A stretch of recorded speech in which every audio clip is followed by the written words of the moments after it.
panel from hell for Baldur's Gate 3, the second one. If you still remember the first one, it was a little bit of a mess. Like, it was literally the panel from hell. So, and that was actually before early access of Baldur's Gate 3 happened, and now I think they're gearing up for patch 4, which is the biggest patch they have done for the game, and it's so big that they're resetting everything. So I'm actually kind of curious what they have to show. And they talk about the future, what else they have planned.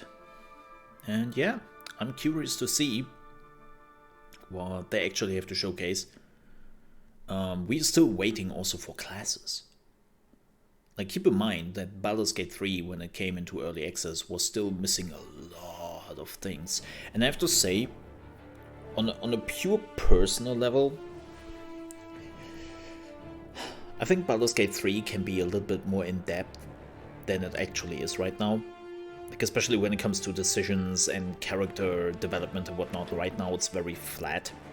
So, yeah, I hope they are talking a little bit more about the things they have planned for Baldur's Gate 3.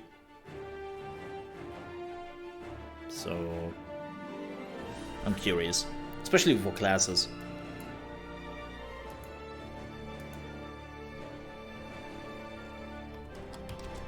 Let me do something very quickly.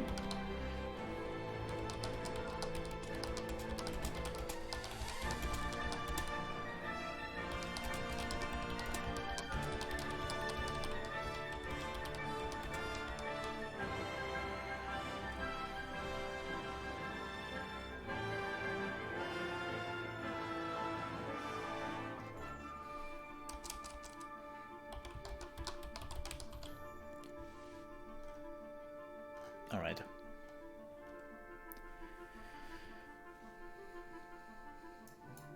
So, yeah. I'm actually really interested to see what they can offer here. Like, again, I hope they are showing some more classes, because so far, what do we have? We have the warrior, we have the warlock, the ranger, the rogue, and the mage. Have I missed any? I think that's it, if I remember it correctly. Yeah, I would definitely love to see. I would definitely love to see some more classes. Maybe the monk? Maybe they are showing the monk. I could definitely see that they are going with that. I would love the druid. I would definitely love to see the druid. Also, I think there's still a lot of Baldur's Gate 3, lol, Divinity Original Sin 2 in the game, which they can change even more to a more D&D feeling kind of thing. Yeah. Alright, 10 seconds left. Let's see what Larian Studios has to show, and let's see what kind of armor Sven is wearing today. I'd love to see him wearing his armors. Let's do this.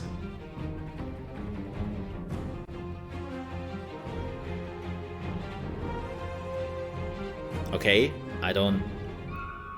Oh, those are the arts they're showcasing? Oh, that's cool. Having a community showcase. That's nice. Oh my god, the owl bear is so cute.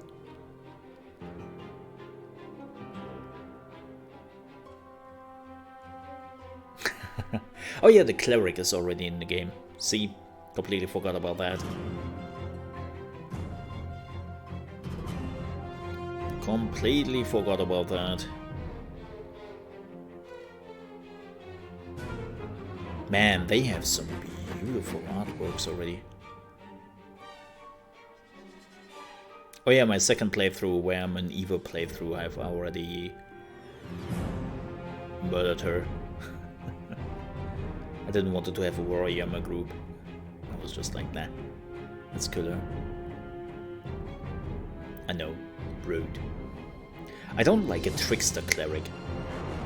I don't like that she is a trickster cleric.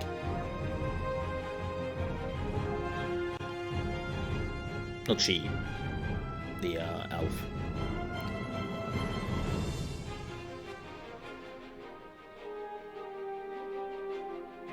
Damn, they're showing a lot of art.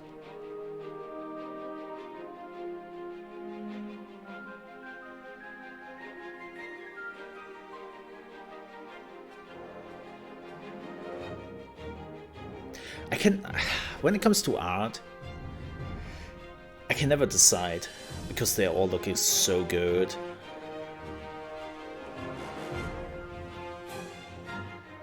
Like, it must have been really tough for the people to choose, like, the art they want to showcase.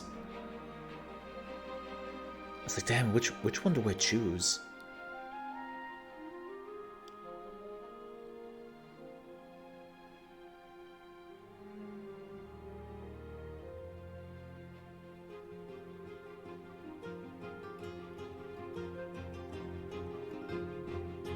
Love the music.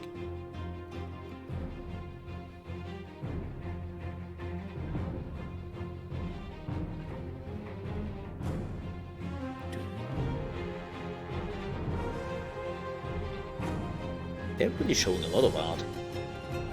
Damn.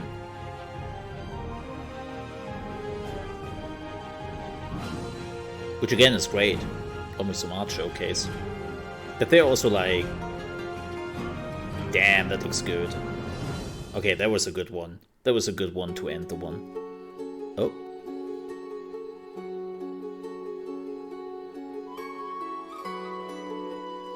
We have some elven musicians in the house.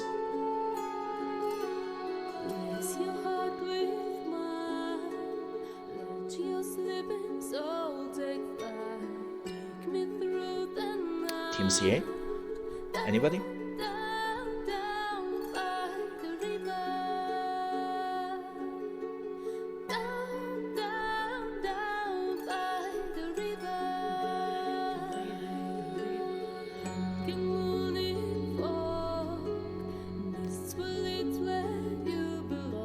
Is she playing all those instruments plus singing?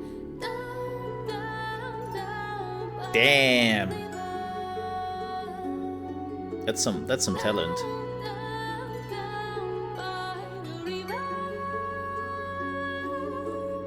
Like, I guess those are all like harp instruments, so I think it's maybe a little bit easier to do, but still.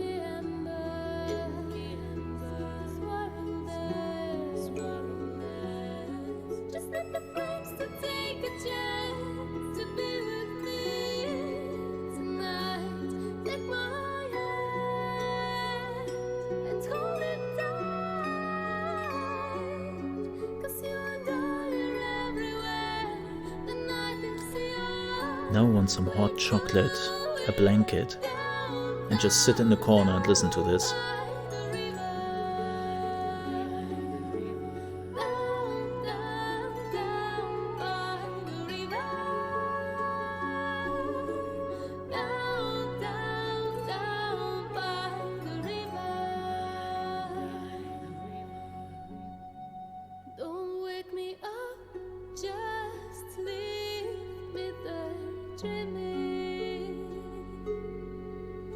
I like her accent.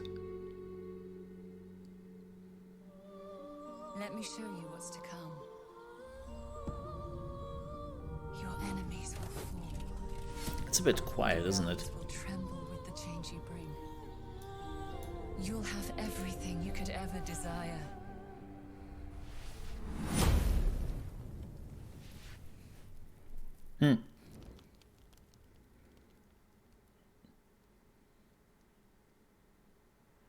Hello, everybody, and Hi. welcome to Hi, Panel Sven. from Hell number 2. I'm so happy to be here with you today, and I hope you Last time we did this, it was a lot of fun, and I think we are going to have a lot of fun today also.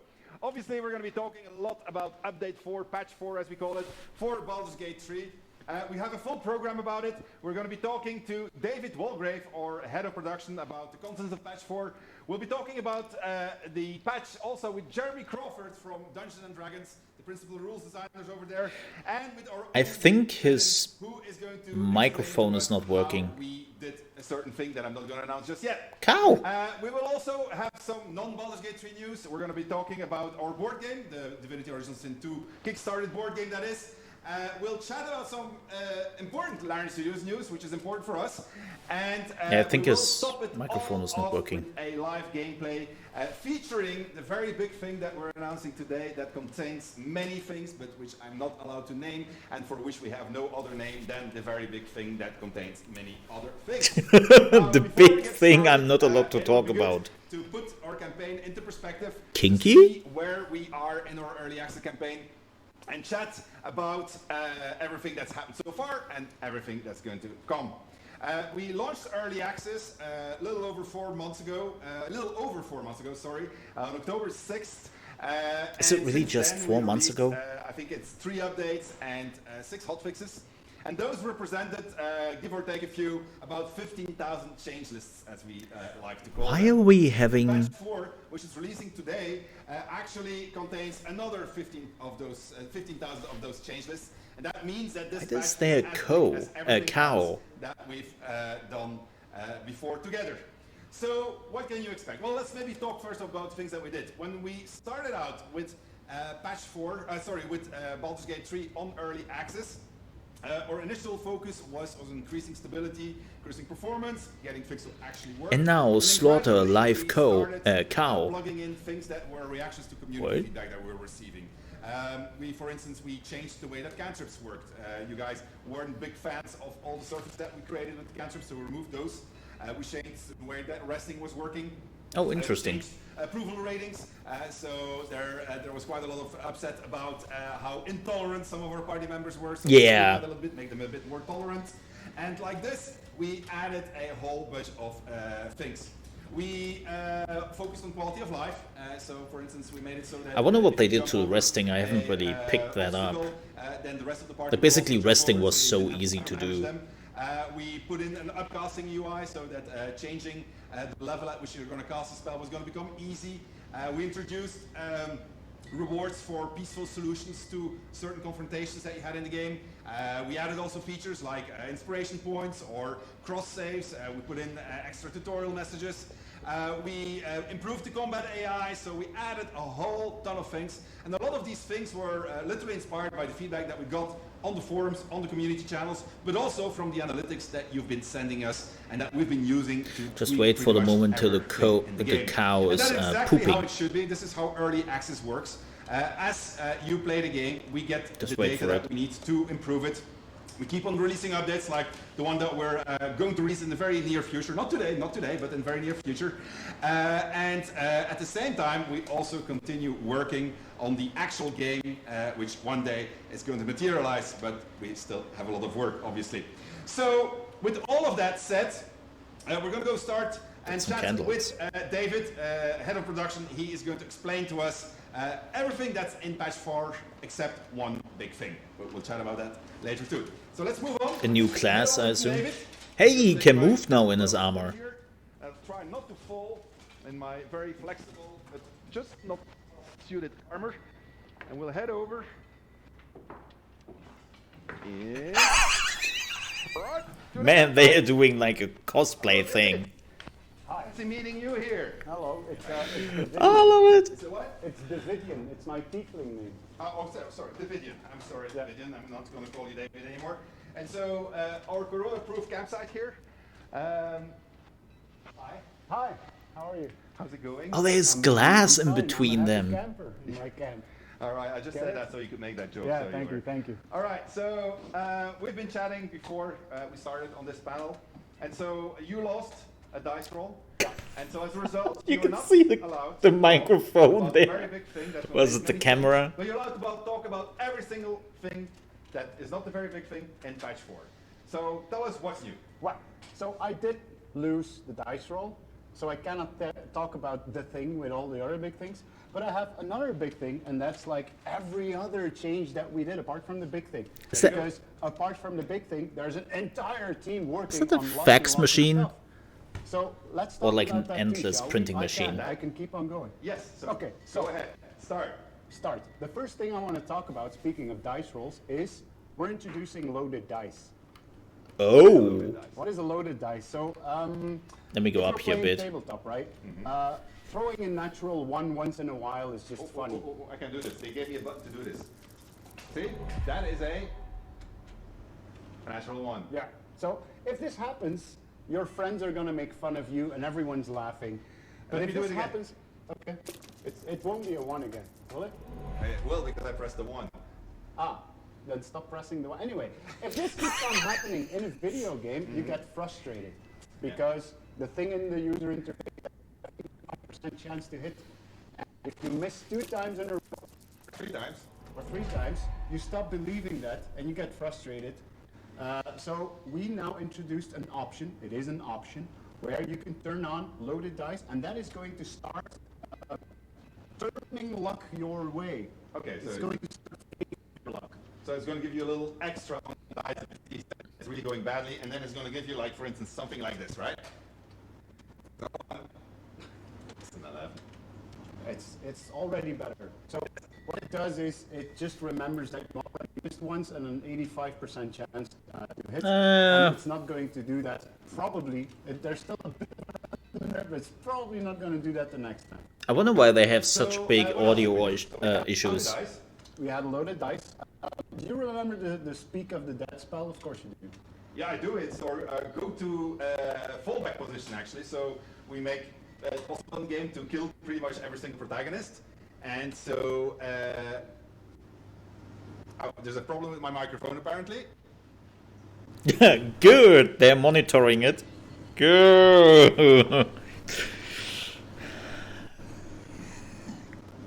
Yeah, wait. Yeah. We're going to Oops, mending a tear in the weave. Ah, Whispering. this is great.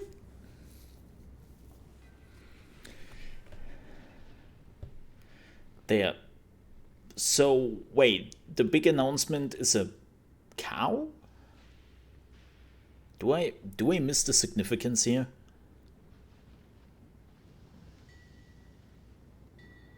Am I missing like some sort of significance in the Baldur's Gate universe right now?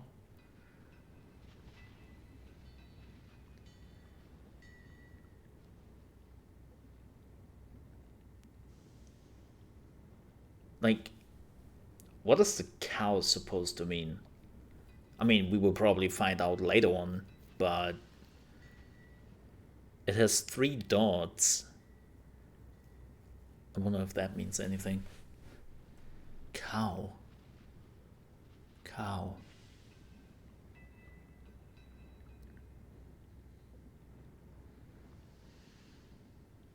Doesn't ring a bell.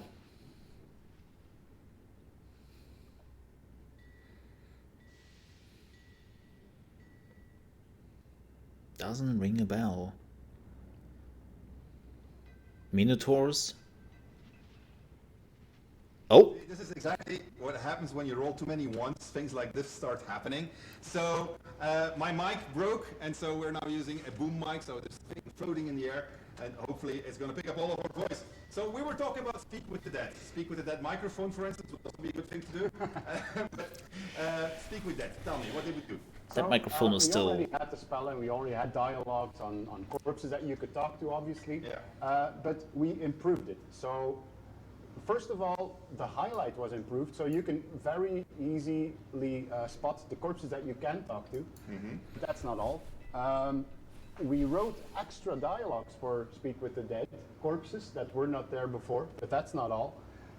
We gave them sound effects so that they really sound gruesome, that they really sound like a corpse, and then we added VFX on top of that I have the feeling when they're getting too loud, We are making cutscenes. it creates static. Cutscenes for all of the Speak with the Dead instances that we have. So that was something that was still work in progress when we launched on early access, and now So you it's- actually have the cinematics that go It's with it. echoing, maybe. Can you remind people how Speak with Dead works, like what it is? When you cast a spell, and there's a spoiler in there somewhere, it's easy to get even at level 1, but I won't say how. If you do cast a spell, you see all the corpses that have something to say actually light up. Yeah, and then you can ask them questions. They do need to have a mouth, right? Yeah, so they do need to have a mouth, otherwise they cannot pronounce the words. And then you get a limited couple of questions that you can Duh. answer. Yeah, and when we started making the game, actually, at some point we were thinking about how we're going to implement it. And so the initial idea was actually to decapitate everybody so that we wouldn't have to do it. Because and only, yeah, it would also. That's been kinda pretty gruesome. gruesome. We just did it across the board for many NPCs. Not all NPCs though. The ones that don't highlight, they don't have to speak with that. I cinematic, right? love their makeup and stuff. Okay. But you couldn't do everyone. I love the cosplay they're doing. That's a value judgment there. In real life. Anyway, so if you go further, what else do you have on your list? Go for it. Oh, speaking of cinematics, we kept on improving cinematics. We had Speak with the Dead, and we said, why not everything? So it started with lighting. We have someone working on lighting, and just changing lighting and settings of lighting can completely change the I atmosphere. think the I think we have a video cinematics of can be that. improved. Is that playing? Yeah, there it goes. Yeah. So you see basically the before and after here of what it looks like when the lighting team has gone over something, and it really does make a big difference. Eh? Yeah, but it didn't end there because while they were at it, they animated animals that appeared in cutscenes better.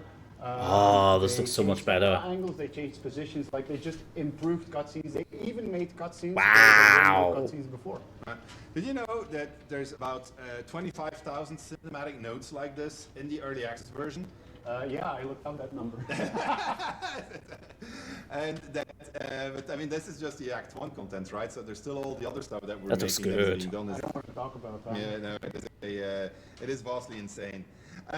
Okay, so what else do you have? Well, so I have a list, right? Because Yes, you I see said that. you can. talk I hope about they're everything, fixing but- that I like audio. the way you got your list also. I'm standing here like with high tech, and I like your way more, I have to say. It's a list. I'm old Yeah. school. So one of the things that I wrote down here is you can use a torch a lot easier right now. What's wrong with the old way of using a torch? The old way of using a torch was really a hassle. You had to click probably 12 times before you finally had a torch in your hand. I did that on the previous panel. Was it? So I needed to cast the fire surface, but with my cantrip, which I can't do anymore because they removed the surfaces from cantrips. So now I needed to lit a torch. Well, then I had a torch, or maybe a candle. Anyway, I needed a source of fire, right? And I needed to put a source of fire on a source of fire to put my torch in. And then I had to equip my torch. Then I think I've never used the torch then. Yeah, so right now, Huh. if you find the torch, you click it to pick it up, it picks up, and it automatically... Well, I've adds also the played torch characters to who your can see in the hotbar. dark, If you click on so... that torch icon on your hotbar, it swaps your weapon immediately, and it lights up immediately. If you click the button again, it unequips the torch and equips the weapon that you had. Alright, By the way, that's chat, what one would call there the quality is of no life. cow level. Is there a flint actually? Well, let's say there's a hidden flint, because you can automatically... Secret flint. Yeah. You remember Flint from Dragonlance? I do. Okay, good. Anyway, what else do you have? You can now target portraits. Why would you want to target a portrait? To steal them? What do you mean? Well, You can target a a portrait. portrait like the Madonna. No. I mean, I gotta explain it to you. So, you can cast spells in this game, right? It's a fantasy. You're gonna cast a spell at the portrait? Yeah, you magic can spells. click When the you character on the button, portraits. You used to have to find the character that you wanted to heal. or Yeah. You can now just I remember click the that. party portrait in the user interface. That was kind of weird. That's what I mean by you can target. Okay, portraits. so that sounds like a basic necessity of life. So Yeah, that's good that that's so- added. So we added that in All fact. right, okay, good. Man, that cow was We getting a lot of food. improved multiplayer a lot. So I'm sure know a lot of people who are going to be happy about that. we keep on improving multiplayer. So we're working on making the connection more stable, finding a party more easier. You can actually It's definitely see better. inventories and stats right now in multiplayer. Oh, yeah, so you can steal each other's shit, right? Or talk to each other like, what do you need? I Yes, want to of help course. you. Yes. Yeah, because you're playing with your friends. Help? That's good actually. It's nice to be able to strategize. Helping and my tell the other friends? player like do this, do that, and then the other player obviously listens. Obviously. They have never played with friends, apparently. Speaking of listening, we added the fleeing mechanic. Okay. Oh, Like, if it's not going your way, you have a safe distance from the enemy. We added a flee button. You can now flee from combat so that you don't die every time that you know, like, we're not flee! Okay, and so is it like the So party brave, that Robin. flee, Oh my or god, at the some point, look like, of we the press flee button, cow. we all flee when we're playing together, or? No, it's individual. So I flee Cow's and like- I abandon you completely. Well, I mean, You tactically retreat yourself to regroup and think and strategize on how you're going to come and resurrect your body, right? yes, resurrect my buddy. Yeah. Okay. Sure, yeah. And so when you flee, I think it's you go to camp then when you flee. Yeah. Yeah. Okay. Good. All right. That's cool. Interesting. I like that. You have more? Yeah. Patch 4 is going to be the last really big patch because What do you all mean of it's our the last big patches- patch? I Oh. just told people there were going to be many more big No, patches. I mean a big download. Every patch that we do, even if it's a tiny hotfix, Oh, you okay. have to download dozens and dozens of gigabytes. And we're looking into that system. We looked into that system. We improved it. So from now on, all of the systems Yeah, a patches lot of are developers going are to be doing this smaller. nowadays, right? Okay, Call so of Duty, Didn't you announce that once before? right? Yeah. You did. Yeah, but And- we keep on improving the system. You didn't ship the system last time, so now you're good to ship it. You're sure. Yeah. So Now, what happened last time? technically cow it says doesn't now like it the works, tree. guys, please. And ship it. didn't they say it worked last time? No, So why did we announce it? I don't know. Okay, all right. So I guess something happened as we were doing it. Anyway, all right. So you don't need to go to your internet provider anymore, beg them for some extra gigabytes, like after you downloaded a Baldur's Gate 3 patch, except this one last time. Yeah, we One don't last know. time. We don't know yet what the size will be of patch. Yeah, because we're still like doing the final tweaks to it, and it's still in QA right now, right? Yep. But it's nearly ready. It's nearly ready. All right. So what else do you have? I have Hey, lots Sekro, and welcome lots, back. and I won't list them all. The list is long enough. Lots and lots of user interface improvements. We reskinned all of them, I think. No, so they, not they all of don't them. just not all of them. No, not all of reskinned. them. They just look better. One really big one that you'll notice is the options UI. That was quick. It's What happened to completely your Nobody D&D? goes to the options UI. Well, Like, people don't we have another want UI to that you can talk about? change video. The Oh, you're container lucky. interface, Have fun. Ah, yeah, the that's one. inventory Yeah, of I've seen the that. Yeah. containers. Yeah. So what changed? You can sort now on value or a name. All right, and there was also another button in there, so that you can now access You your can now inventory easily directly. access your inventory that opens up in a in a window on screen, so that you can drag items in between. I think those I'll show that on my Yeah. live stream. That'll It's really make cool. it clear. All right, so what else? Okay, some What sorting else? Where are options. we? Okay, we improved pathfinding. Again? But we can keep on improving pathfinding. This time around other characters and more. And this is why they're around now the- naming the game You Pathfinder. improved the pathfinding specifically around the village mill. Wait, The community That's said different. you cannot find your path around the village mill. All right, okay. I guess we're going to blame Edgar again, right? We have been doing so for the last 10 years. Yeah, We okay. probably don't use any of his code anymore, but yeah. No. Edgar was our very, very good gameplay programmer who is still with us today, and we've been annoying him forever About because he was the one that started on the pathfinding going on day one. I mean, like, and it's not a simple problem. so basically it's He the doesn't same have thing anything to do like with it. blaming lemons here in the channel It's and not be fair to like, blame oh, something did go wrong, I let's think so too. I let's think blame like- tasty We'll lemons. just keep on doing it. All right, what else do you have? Gift have proper gift weapons. Good for the gift, I would say. Yes. No? Maybe good Why for would I you if care? you can grab one. That's why you care.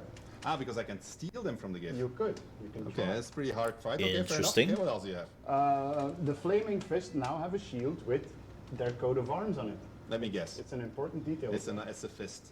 How did you know? Is it? I actually didn't check, so I don't know what it is. All right, okay, all right. So do you have anything else but cosmetic things? I mean, because you're going on cosmetic things here. I know you want to talk about the big thing, but you can't. So what else do you have? If you have a condition in combat, you can now go to the combat log and mouse over that condition to get more information about it. Okay, so this Oh, is cool. because, thank like, you. Understanding what's happening under the hood is important, and this is part of Thank you. an entire This list was of things so that we're gonna be doing weird to not make to it have in the clear game. to players, okay, what just happened if there was a complete interchange or interaction of rules. Yeah. So we are gradually improving feedback and all of the rules. Thank you. Okay, This is all right. step one. Yeah, okay, good. What else do you have? So you're interested in. We're gonna have in a lot to of start these accelerating a bit then, Wait, but so, okay. But in that what are you case, doing? well, I started printing this list before you came, and I stopped because it's a huge racket, obviously. But I'm not gonna get there, and I'm gonna keep on printing. So, if you're interested in that type of stuff, the players can now disable traps by double-clicking on them if they have a trap disarm toolkit. So That's simply handy. It's probably double-clicking from on the it. same guy. who did the That's Yeah, a nice quality of life improvement. We removed bonus action point cost from herbs and mushrooms, so you can now just eat them without having to pay for it. We bumped the Devil's Sight to 24 meters to match superior dark vision. The devil will be happy. Yeah. The Stinking Cloud no longer affects items. I mean, why would it? Okay. Metal doors are no longer vulnerable to slashing damage. Okay. You can apply multiple Hunter's Marks on targets. I don't know what the plural is of Hunter's Mark. Hellish Review can no longer be blocked by terrain. We allow dash to actually double stack. We remove the cooldown from dash and disengage. Witchbolt electrifies the surface of the target if they're standing in a surface, obviously. Of course. Your Warlock can no longer use Armor of Shadow. Just a question. Who thought that machine would be a good idea? I don't know. Players can no longer summon a companion or a familiar on top of another character. You could? If you found the ring Sunwalker's Gift, you know that one? It now gives you dark vision. I mean, I understand that they want to drive the point home, that the patch list is long. Silence is a really good term right now. So I'm just going to get over there. We have more stuff to talk about. So as we just move over, and thank you very much, David, for this very clear update. I know that you couldn't talk about what you wanted to talk about. That's me talking about patch notes. Okay, folks, we have patch notes here for a game. This will be now a 2-hour excursion into, like, the most useless parts of the patch notes. Alright.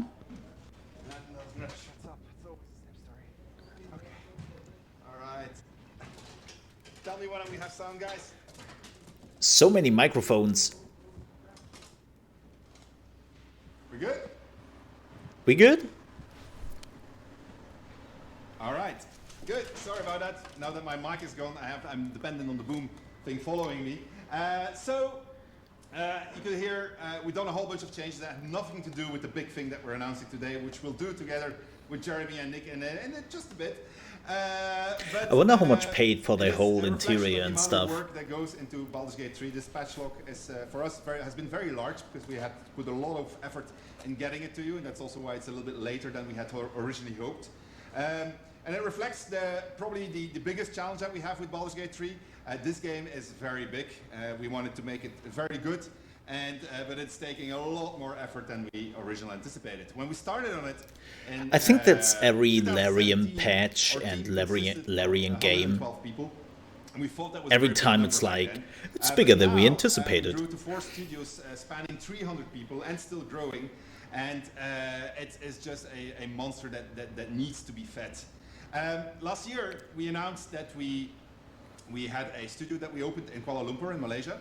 We did this so that we were finally going to be able to do 24 hours development, which was important for a developer like us that works on these very big RPGs, because it means now that if we have somebody in QA that starts in the morning on Monday in Kuala Lumpur on testing Baldur's Gate 3 according to one particular critical path, and he's going to spend 120 hours on the game, instead of having to spend 3 weeks on testing the game, he can now have the results of his critical path at the end of the week by passing on his save games to his colleagues in St. Petersburg and so forth, all the way to his colleagues in Quebec. So that's a big thing, and that allowed us to accelerate this incredible, massive game as development. But even that wasn't enough. I like to say that every single game that the you fortune, make has a certain maybe. language that you need to learn as a developer, and once you learn the language and you can speak it, the game writes itself. This is the case now for Baldur's Gate 3. I think our team knows exactly what they're doing. They know exactly which language to speak to it. Unfortunately, it happens to be a game that is based on 40 years of D&D, and so the grammar that it uses and the vocabulary that it uses is insanely large, and so we had to adapt to that. And so to do that, I'm still learning all the D&D stuff, and I'm doing D&D for a while. Assist us to help us with making this monster that is Baldur's Gate 3. Good monster, but still a monster. And one of the teams that's been helping us already for a couple of years is the team at Turbulence. And I have here today with us the studio head of Turbulence, James Olsen. James, can you hear me? Oh, he's muted. I cannot hear you, James. I didn't get that. Could you repeat that for me, please? I said, hello, Sven. This is Guildford calling. All right, good. I'm happy to hear that Guildford is calling. So, James, we have a welcome first to the panel of hell. We have an important announcement to make today. I'll let you make it. So today we're announcing that we are creating a new and shiny Larian studio in Guildford. Ah. Okay. This is a very good thing because the team that James has is incredibly experienced, and so we'll talk a bit about that in a second. But before we continue, James, can you explain? So they basically bought Turbulence. There out there like me who are geographically challenged. So can you explain exactly where Guildford is? So Guildford is a town just outside of London, in the southeast of England, and which is now just outside of the EU. Oh my god, I love the different Okay. the I different noticed on like that map there that you guys stickers. put the Irish a little bit into the Atlantic there. That's not very nice of you. But anyway, why would one start a studio in Guildford? I mean, like, what's good about Guildford? Is it the pastries? Is it what? Well, Guildford is infamous It's not going to be the beer, over, that's for sure. But no. Well, Guildford is infamous for over 30 years of game development, and the town is filled with small and large game studios, and it has thousands of talented developers working there. And the area is also surrounded by universities and art colleges that are filled with the next generation of developers. So Guildford is a hub of creativity in game development in the UK. Okay. Okay, cool. Can you tell me a little bit about the team? Like when we started working with you, we like worked with half of your team, and so that was such a pleasurable experience that we wanted more. Hence why we're sitting here today. But can you tell me a little bit about your team? Sure. So we're a super experienced team. We counted up recently, and we have over 350 years of professional game development experience. We've worked in big studios and small studios, and across all the platforms that games are made on over the last 25 years. Did he just say 350 years? So we started out with 10 people supporting Baldurs Gate. It's doubled since we started. And most recently, we've expanded our animation expertise to bring people in from the movie Oh, in total, industry. maybe. We have people who've worked on Star Wars, on Avengers, Ready Player One, and even Lord of the Rings. All right, so there's at least some good movies that they worked on in there. I shouldn't say that, value judgment, can't do that. Anyway, so you guys have been working on BG3 for some time. So what parts of the game did you contribute to? So we've been contributing since the start of 2019. We've worked on the rendering engine, on the IK that's in the game. We've worked on the GUI. We worked on the gameplay, did lots of stuff on Follow to Jump or something like that, and we've worked on all the online services that are in Baldurs Gate. And we've interesting. Also spent a lot of time working on the animation and the cinematics. So there is a support studio, so now the plan is, we're gonna but grow, without and you're going to double the being a team Larian right studio. Yep, the plan is to double the team that we have in Guildford and continue expanding and bringing additional talent to the studio to help make Baldurs Gate an amazing success. All right, super. Well, we are super happy that you guys decided to join us. You were a pleasure to work with in the past, so I'm sure you're going to be a pleasure to work with in the future. That cow! Your expertise is super valued. We have our HR agency, not agency, or HR team, told us like, well, if you're going to add another studio and we need to recruit there, you're going to have to give us a little help. And so they convinced us to put in a small video during our panel. We're going to show it to you now as we prepare for the big reveal of the big thing that contains many things and that we couldn't talk about just now with Jeremy and with Nick. And so in this video, you're going to see or meet some of the people that are working on Baldurs Gate 3, and they'll tell you why it is a cool thing. And now, the live slaughtering of the cow begins. Be sure to check out for the Dark Gods. We have many openings, and we will soon, What? I don't know Who if said they're on that? there already, What? we will soon be putting up the entire Guildford batch. All right, thank you very much, James. We'll cut to the video now, and we're going to get ready for the big thing that contains many things reveal. I'm so curious about the cow, man. Microphone detected. Perfect. Let's go. I'm a character artist. I'm senior cinematic animator. I'm a senior animator. The associate lead for cinematic programming. Quality assurance engineer. I'm the world building director. I'm a VFX artist. I'm a character artist. I'm an animator. I'm a technical artist. I'm the community specialist. I love the atmosphere. Amazing people on amazing games. I'm proud to belong to a team that trusts each other. We're passionate. We're driven. You get to actually have creative input. You know, we try to build something that is really... I love that he is like a margarita there or something. Big, happy team. We really try to really convey what make us love video games. there's really not anything like Lyrian out there. We all love what we're doing here. Every day is like going on a D&D adventure. I think people are really encouraged to be themselves. It's always something changing, always something going on. This is a company that is making stuff for nerds by nerds, which is great because I am one. I think the team feels like a real family and the culture is just open to individuality. You just try to create something cool and unique together. I get to see your memes. I love so many different like people that there. Spark of creativity flow and have a hand in that. That's really a fun way to spend your day. I would have loved like from which part of the world are there. Oh my god, she likes Pikachu. Characters be written. Seeing fans interact with it, you know, make comics about it, make memes about it, just all sorts of that community interaction is just so great to see. If I had to say one best thing about working on Baldur's Gate 3, would probably be working on Baldur's Gate 3. Knowing that somehow the work I mean, you're doing fair is enough. going to make so many people happy is amazing. Being able to create the world and convince to people that this is a real, living, breathing world through sound. It's got dungeons, it's got dragons, it's really cool. The fact that it's one of the best RPGs on the planet. The subject matter is so interesting. The creativity that gets poured into it. Well, for me, it's really visually very beautiful. It creates a really rich and varied experience for the user. Working on what's going to be the greatest RPG of all time. I discovered the world of Dungeons & Dragons working on BG3, and I don't know why I didn't knew that before. That's the best thing ever. Make something that people enjoy playing and that makes them feel something. Wow, that's experience that they can enjoy wherever. That's Katana in the background. Whoever they like. That's only something I can be. That was from Nier. Working on Baldur's Gate 3 is huge.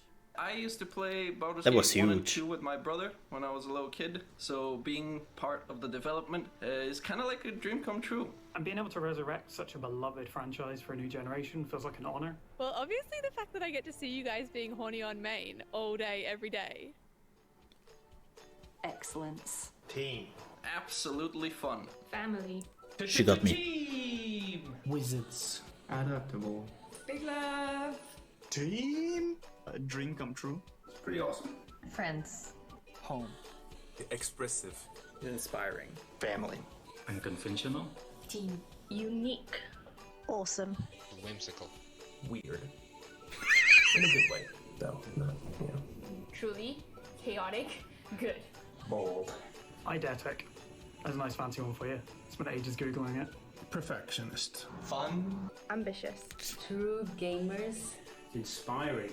Joyful, creatively fulfilling, entertaining. Fun. Dynamic. Fearless. Family. Irreplaceable. Masters. Positive. Pure culture. Passionate.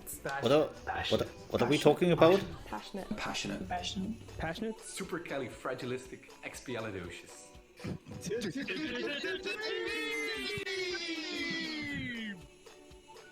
Doggy, no. You want to be in the video? I don't think this would be a good idea to do it outside in winter. I just pressed the record button with my nose because I've got gloves on. Look at this little mind flare. RPG Hall of Fame, baby.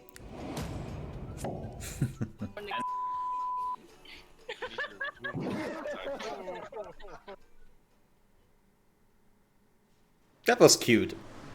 Yeah, That was so, cute. They are an awesome bunch, and you can rest assured they put all of their passion into making BG3 as good as they can get it. So it won't be for lack of passion that this game is, well, it will succeed. I mean, what I'm saying. That this game will fail. We're gonna, actually, it's Nick. Nick, can you stop eating the grass and come over, please? Nick, is he coming? Nick.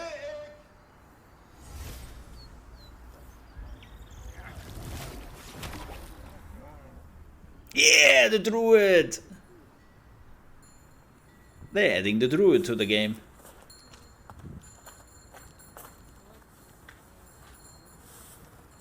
Awesome! I'm looking forward to that.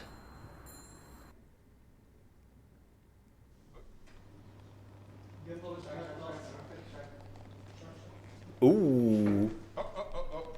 I think we lost Nick in the transformation there. What's happening? We lost him? Oh, there he is. Okay. No. Hi. The camera problem.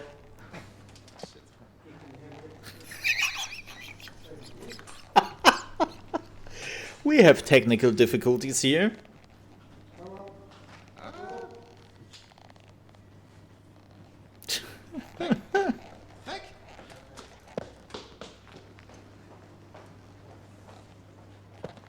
There you are. Oh, All my right. stuff. You destroyed the camera. Well, it's But first Druid. the mic, then the camera. It's the magic. What can I say? All right. Technology and magic doesn't work together. All right, Nick, very happy to hear. We need Jeremy on board also. Where's Jeremy? Can we see Jeremy? You get him to join? Myron cursed. Strikes Hey, we are again. cursed. Looks like our life measures. Jeremy, can you hear us, Jeremy? Ah, Look, we I got see someone. Jeremy. Hi, Jeremy from Seattle. Hi, Jeremy. Hi. I am Hello. amazed Well- by your transformation, Nick. Yeah, he's been working on it very hard and studying very hard, especially. Right. So we are here together to announce the next big class in Baldur's Gate 3, and that is? The Druid, of course. Of course, I mean, like as if the cow was not a dead giveaway. So, Jeremy, you're the principal rules designer. It wasn't for me. Dungeons and Dragons at Wizards of the Coast. At Wizards on the Coast for Dungeons and Dragons, I should say, probably. Can you explain to us why we're making such a big deal about the Druid? So the Druid is one of the classes that has been in Dungeons and Dragons going all the way back to the game's early days in the 1970s. This class brings together an amazing set of abilities Louder? themed around the forces of nature.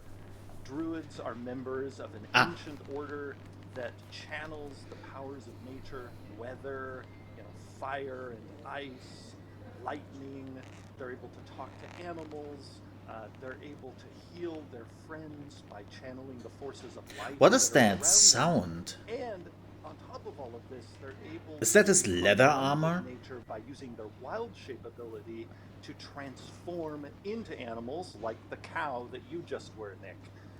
Druids also, on top of all of that, order themselves into these special orders that are called circles, and so they have specializations like all D&D classes do. Okay, And the two main ramping up the sound. specializations for druids are the Circle of the Land and the Circle of the Moon, with the Circle of the Land emphasizing the nature magic of druids and the Circle of the Moon emphasizing that animal transformation ability, wild shape, that all druids share. Druids also are really special in D&D because of their versatility. They have a little bit of everything. They have weapon ability, they've got light armor, they have healing magic, they have destructive magic, they can turn into animals and get around all sorts of problems. They can do that might be everything, a blocker for other characters. but nothing perfect. When we designed this class for 5th edition D&D, and when we designed all of the classes, we had Venn diagrams for the classes, and the Druid was right at the meeting point between the wizard and the cleric. And so if you think of the versatility and destructive ability of the wizard combined with the healing and buffing I would of love the to play a cleric, Druid. and then throw I'm very in a curious dash to of see how it nature works. magic and animal transformation, you see the wonder that is the Druid class. I would almost say that it's like a classless class in a class-based game. That sounds familiar. Yeah, it does, it does. All right, so Nick, so you were the man in charge together with your team of figuring out how we're going to bring the Druid into Baldur's Gate 3. Indeed. So what did you do? Like, well, maybe we can start with Wild Shape. So tell me about Wild Shape. So Wild Shape is of course the star of the show. It's the ability of a druid to turn into a beast and utilize beast Cows. powers. Oh yeah, We this is picked leather armor. 7 forms for you to turn into, 6 beasts and 1... Currently in early access, right? yes, currently, just for the early access content to whet your appetite.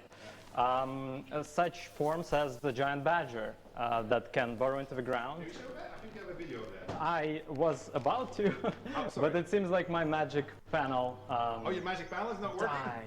I'm gonna press a button and I hope something happens. No, maybe we should get tech support here. Maybe we'll just break out. Well, this is what you get for hoping for a Elgato do their job and not just selling you super expensive shit. Hashtag never get sponsored by Elgato.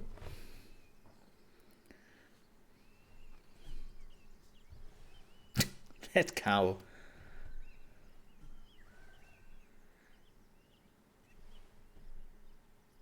No, jokes aside. Jokes aside.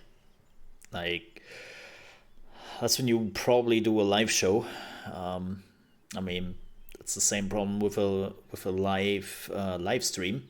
With a live stream. Right. Like, it's the same thing, right? It's just like, it's live. Things are happening. And as a streamer, I know that pretty well. Okay, so the Druid is the next class. How many classes are left? We still have the Monk. The Monk is definitely still missing.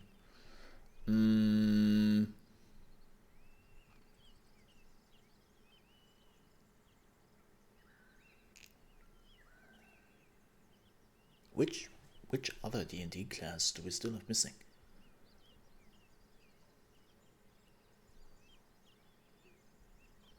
I think we got everyone afterwards.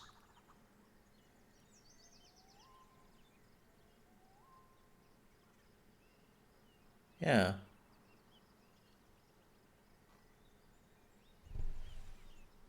Am I blanking right now? I mean, I blanked on the cleric earlier.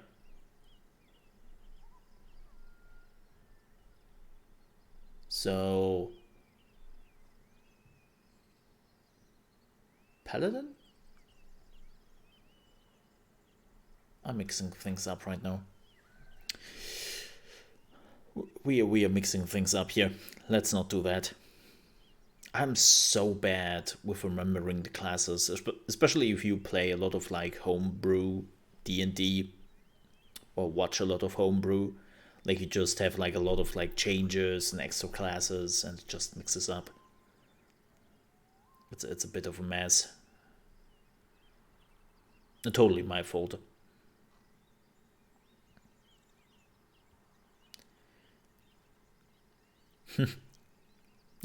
I can already see like the news tomorrow. Big Baldurs Gate 3 reveal. Completely messed up by Elgato. All right, we are back, it seems. Hello again, Jeremy. We had a Windows update, so these things happen. Windows update. So we were going to shoot Giant Badger, I believe. Yeah. So let's see some Giant Badger action. This is a multiplayer, it looks like. Oh yeah, oh yeah. Druid? Yeah. Oh my god, look at this! To burrow around your enemies, locked passages, mines. That's a teleport. It is kind of a teleport, and then you knock down enemies. You got it completely wrong, you should have done it behind the guy. He can go. It's kind of cute. Yeah. Oh wow. Yeah. Indeed. Okay, so that's pretty powerful actually. I think they updated even the graphics. What's the lighting? Maybe the lighting really makes a difference. Yeah. For example, you can turn into a spider, of course. This is 5. Oh, arachnophobia alert! Warn people with arachnophobia that there is a spider coming. It's going to be there for 2 minutes. We will give you a cue when it's gone. I'm sorry. Yeah, this is yeah, so 5. The most recent. You control your enemies with it. Oh yeah, I remember this. We showed this on the last panel from Hell, and I had to rush to survive with that thing.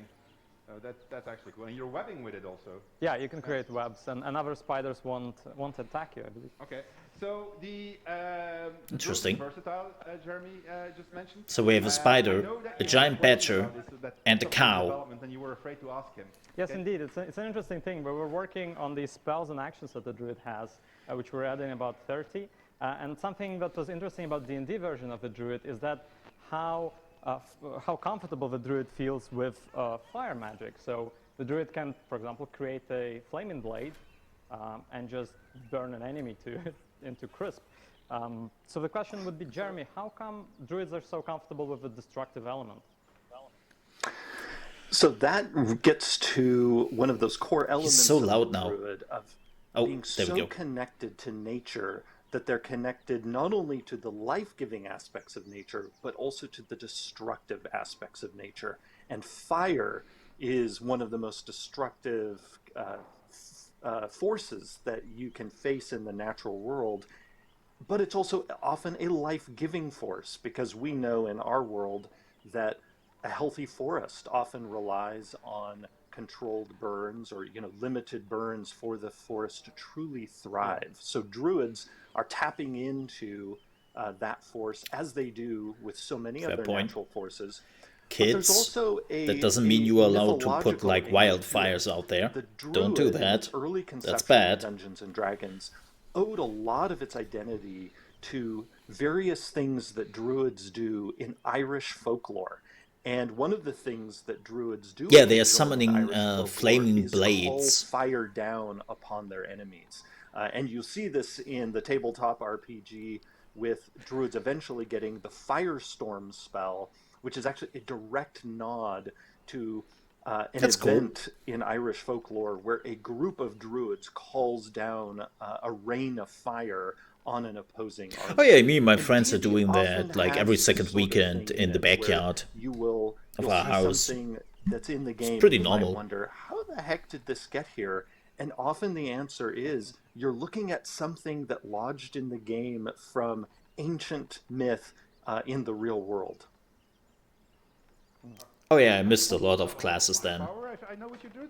Don't you Yeah, have a, Barbarian, oh, Bard, Cleric, Druid, It's a Fighter, big Monk, one. Paladin, Ranger, It's Rogue, the Sorcerer, Flame Warlock, and Sphere. Wizard. Okay, that makes sense. You can control it, by the way. It creates a trail of fire, and of course it burns everything and everyone. Okay, that sounds like the That's kind of neat. I'm actually And probably using it in burns my life your now. I own figured out the trick, allies? and you gotta promise me, if I show you the glitch, that you're not gonna take it out. We'll make it a roll, okay? I have a D20. Yeah, I We're don't gonna do trust it. your dice anymore, my friend. All right, so a loaded die, of course. What is your favorite thing about the Druid, Nick? I really enjoy this little cantrip they have, the Thorn Web, that you can use to pull off enemies from high places. Oh, that's so helpful. Yeah, that is actually handy if you can be able to throw them down. So you fell there. How the hell do you get a bullet on the beach anyway?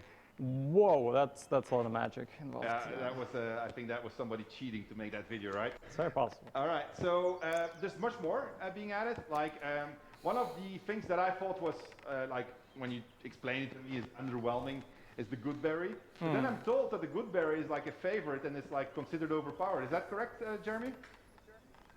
So Goodberry is loved in the tabletop game partly just because of the flavor, pun intended, of this delicious berry that you get to eat that not only heals you, but also fills you up as if you had just eaten, enough food for the day. So there's just this enchanting narrative component. It's a bit like lembas bread from the Lord of the Rings. You nibble this thing, it's like, whew, I'm good on food for the day.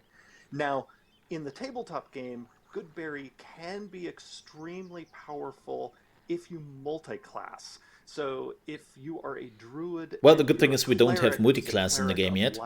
Clerics of Life are able to boost the effectiveness of Goodberry to a level that is extraordinary. Well, that's pretty much what QA have been telling me also. Like it's overpowered, gotta go down on the Goodberry. Speaking of combinations, actually, we changed the rules slightly on how Wild Shape works, right? Yes, indeed. So we were messing around with it, and we thought that it's really cool to go from one shape to another during the combat. So we made dismissing a shape free. And so if you're a druid of a Circle of the Moon that focuses on wild shapes, you can dismiss a shape for free and then use your bonus action to take a new shape. So that means if I am like my favorite form, polar bear. Well, actually no. Let's say that I'm a bird, and which allows me to fly over large distances, like so. And then in the same turn, I could turn my bird into a bear. Is that what you're saying? Oh yeah, you can fly down behind the enemies, turn into a bear. roar, get their attention. So you can combo Okay, these somebody ones. is cheating there. Because it's just the polar bear is just Yeah, insanely cool. let's try the bear. There we go. This bear is going to be specific It's or so fluffy. unique for moon druids.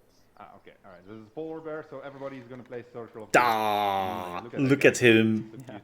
He's so I think fluffy. we made him be able Oh my to god, the sneak as well. sneaking Yeah, that's bear. Like, just my dog sneaks like this. We learned it from the cat. It's like it's ridiculous.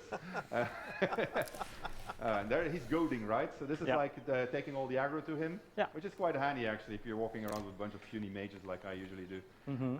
So Jeremy, is that okay that we like change the rules like that for the wild shape? Are you fine with that? For the discussing wild shape story? Absolutely. So often it's important for people to remember that designing for different media requires a different touch. So designing for the And also a lot of people like to change the D&D rules here and there in their own playthroughs. We constrain how often a druid can wild shape and how like there's still like a lot of like homebrew ideas when it comes to the rules. For two main reasons. One, in the tabletop game, we want to make sure play doesn't bog down with too many different things happening on a particular turn, since unlike in a video game where the computer is running the game, at the tabletop, it's all humans who are running it, so we don't want things to slow down too much. But there's another factor. In the tabletop game, druids can turn into pretty much any beast they've ever seen, as long as that beast meets the criteria listed in the wild shape feature. That means that as game designers, we don't actually know what the druids in the tabletop game are going to turn into. We know broadly what the power of those animals is going to be, and that's why we've set the challenge rating limit. And it's also like the game master who's setting those but boundaries. We don't know the exact animals they're going to turn into. And so because of the amazing liberty we provided, we had to constrain how often it could be done, just so that we wouldn't create a situation where druids were not only transforming constantly, but transforming into potentially game-breaking forms over and over again.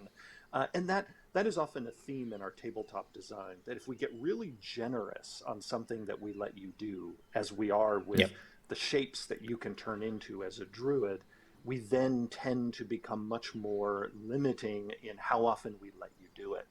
So when you told But for me video that games, in, it's Baldur's Gate 3, not too problematic. some of those limitations were being lifted, it made total sense to me, A, because the computer's running it, and B, you know the exact forms people are going to be turning into.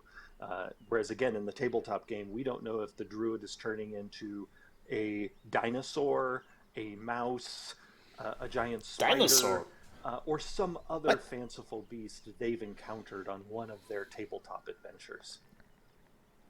Yeah, we had actually big discussions about the dinosaur, because Nick wanted to put the dinosaur in, and I had to put my foot down and say, one day we would like to ship this game, so no dinosaur. So now you can transform into a whale. Small dinosaur. But when we chatted about this in preparation for the panel, you said an interesting thing about utility value of the Druid and the Wild Shape also, which is something I would like to delve in deeper a little bit, because we also spend a lot of time on the game. But maybe start with you on utility and the Druid Wild Shape.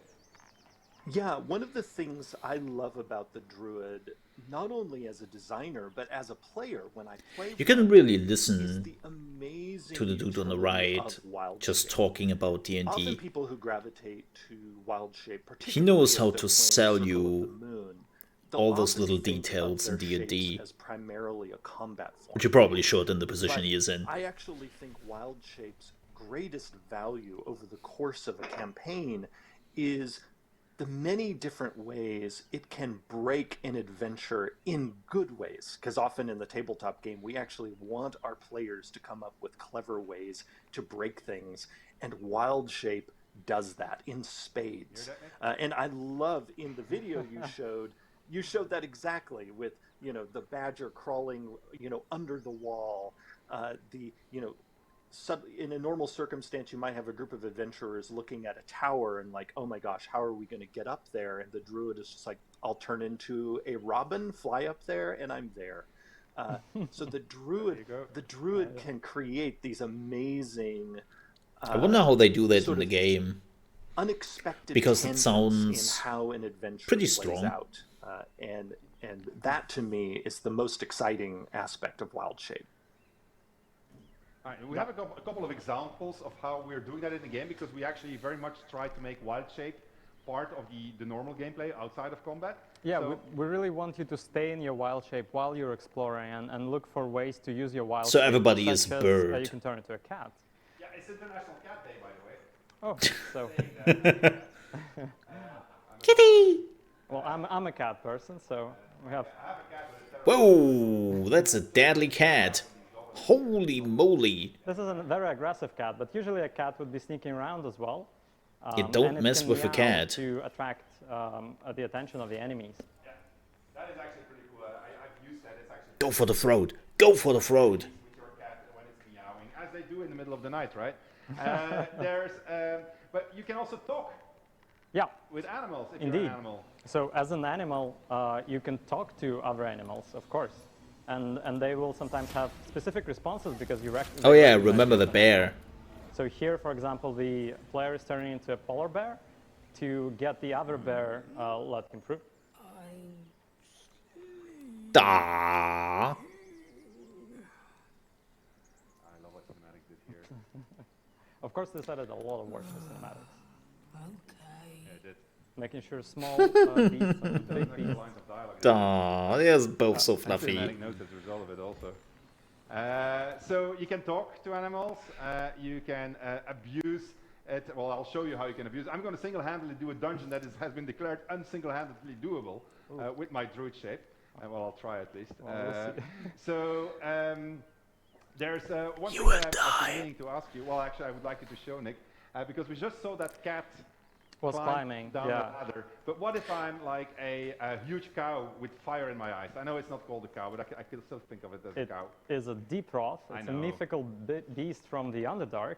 And Oh of my. course you can climb in it because it would be silly and slow if you would have to stop in and out. Oh my god, please show that. So that was a big discussion with the animation team, of course. And I love Scratching up every single time I see it.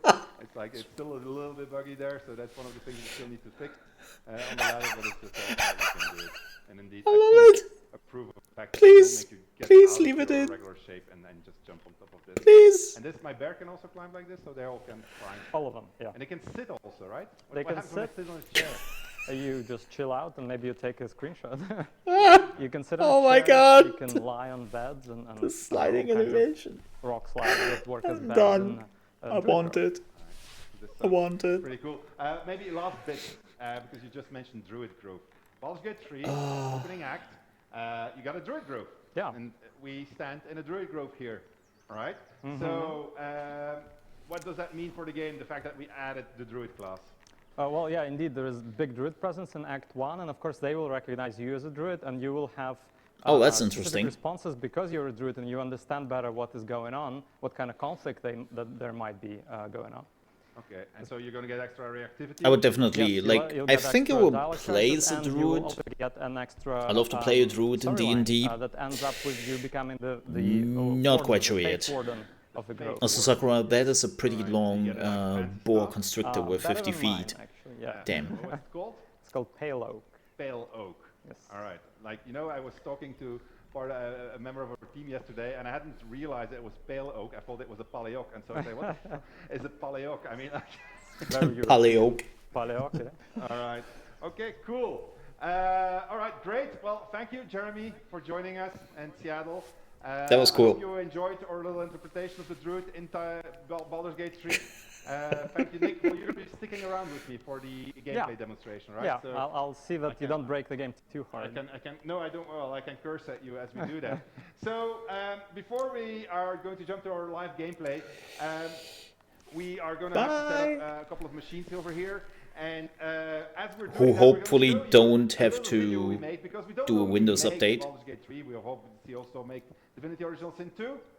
And we started making board games and graphic novels. So we have a graphic novel, which is Divinity Original Sin 2, God Woken, and it's amazing. It's got pictures because it's a graphic novel. That's what graphic novels do. No, They have pictures, a graphic novel with pictures. So you can get That's those so at the shop novel. .com on the merch store. If you read it, you will get the origins of the origin stories in Sorry, Sin 2, so it gives you I extra show insight myself into where out. they come from.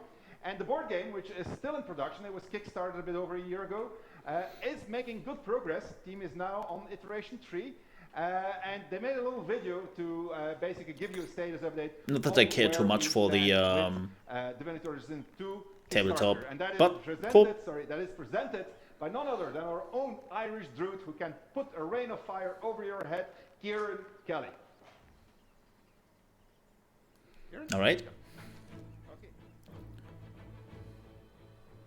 Hello everyone, it's been just over a year since we launched Divinity Original Sin, the board game, on Kickstarter. It's really been a year of changes, of improvement and iteration. There's a lot of things to cover and there's a lot of things to talk about, so let's just jump right in.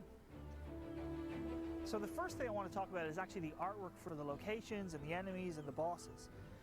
And when you look back at the artwork that we used for the original Kickstarter, while it was good and it was functional and it did its job, it wasn't necessarily how good we could make it, and we knew we could do better. So a lot of the work this year has been about iterating on that, changing it, reinforcing it, making it better, and making it a whole lot more immersive for you and your party that you're playing and adventuring with. So when you're in a location like this, it feels alive and it feels like it's breathing. And it's a location that's worth. And this is actually just a green screen. Adventure through Fort Joy. The second thing we wanted to improve was actually the miniatures for the game. Oh my god, that looks so good. Molds from a manufacturer. And those molds, they were really good. There was a lot of detail with them, but actually we realized that we wanted to make some changes and improve it even further. And the way we were going to improve them further was actually not necessarily the detailing, though we definitely tweaked some of that. It was actually the animation of them. A lot of them were more static, they were a bit more lifeless and statuesque, as opposed to a living boss that's got a lot of threat to it. That's cool. That's going to have a lot of presence on the table. Now, all the animation, all the movement, and the feeling of movement from these miniatures are going to make it feel like these bosses are not only there and they're present, but they're a threat. They're coming to kill you. And the third thing to actually talk about is the cow is coming to kill you. Obviously, during Kickstarter, we did a lot of playtesting before. We did a lot of internal playtesting afterwards. But over this last year, we've done a lot of external playtesting. We've had 2 major playtesting groups that have played through the game. And there's been a huge amount of things that we've learned through that, from people who haven't necessarily played Divinity, to people who played Divinity, to people who play a lot of board games, to people who don't play a lot of board games. And we're getting a lot of information. That's a lot of different players. And overall, just make it a better experience and a more fun experience for you, your friends, and your family.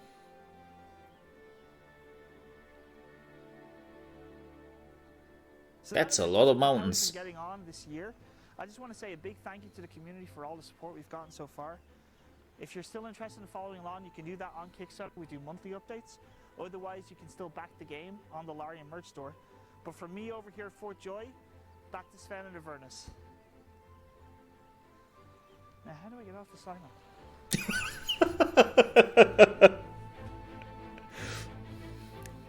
Where are we? What are we doing here? Alright, so that was Kieran talking about Original Sin 2, the board game. And we're ready to start with our live gameplay presentation. It is a live gameplay presentation. The bitrate is shit again! Are going to go wrong. There's one particularly annoying bug in the game that is the reason why the patch has not been released yet. That is still being looked for in our QA. Well, there's actually a few of them actually, but this one is a particularly nasty one. So I might encounter it. If I encounter it, we will just pretend that we have technical glitches. But there's good chances that we are not going to have it. And I didn't encounter it that much. What is this bitrate? So anyway, let me present you my party. So this is Lar. It is. I can't even see who that is. And she is a druid. Then we have Shadowheart, who most people who played the game in early access already know. Cleric. That must like 1000 bitrate. Gale, a wizard, also a level 4. I would say that's like 1 or 2000 bitrate we are looking at right now. And together we are going to go on a small adventure, and we're going to deal with a particularly nasty lady. So let's get in there and get our quest set up, and then from there on, we're going to start showing off all things Druid. Let's get over here and see what this argument is all about. Lads, for the love of all that is holy, I've never clapped eyes on your poor sister. Drop the act, hag. You was the last to see Mayrina. Oh, that's better. No, it's just because the background is blended out.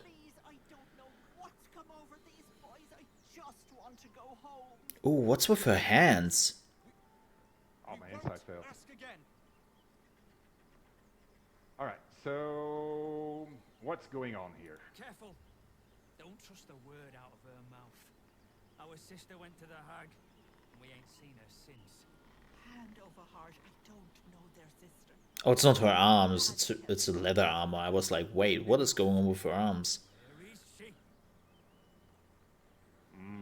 I could say, I won't let you hurt this woman, not getting involved, or I could say, like, tell the truth, what did you do to their sister? So let's go for the last one. Bollocks. You were supposed to rush to my defense, love.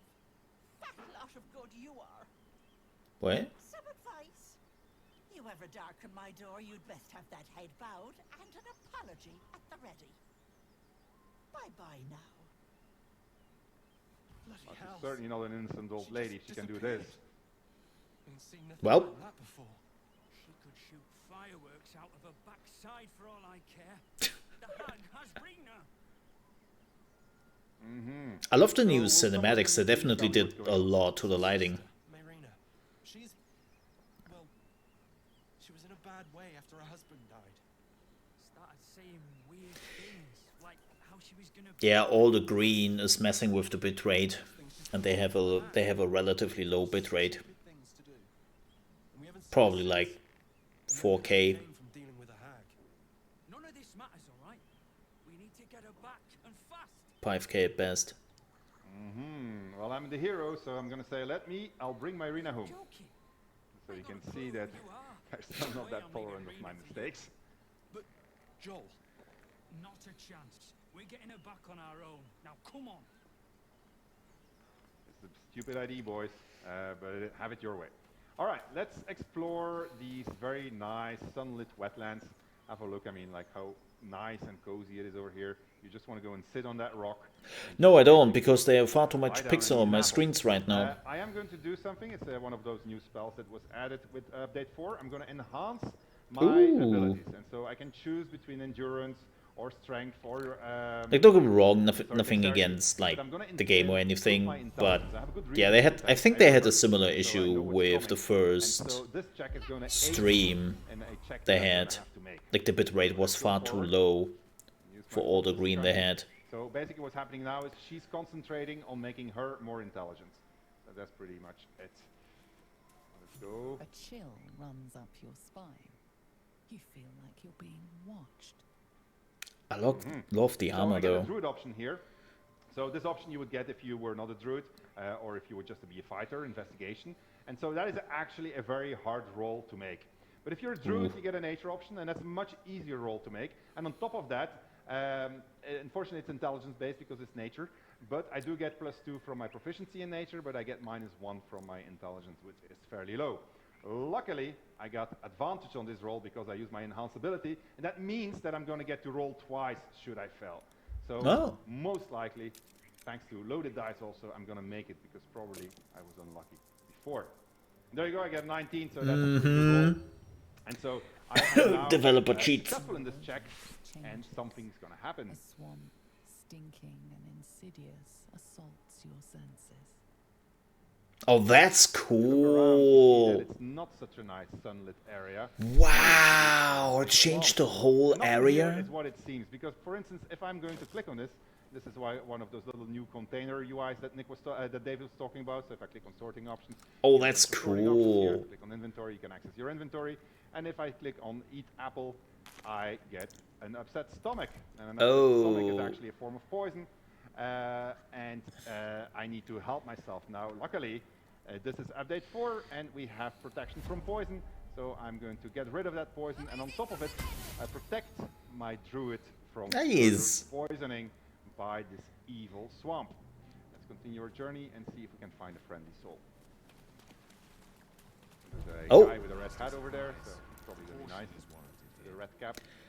I love that Gale is telling this him, completely "Careful." changed look-wise. I'm probably gonna have a chat with this guy and like ask him like, "Hello, do you know the way to, I don't know, whiskey bar or something?" Oh, you can talk to them? The murderous glare of a red cap Uh, creature known for its bloodlust greets you. yeah, that's not good.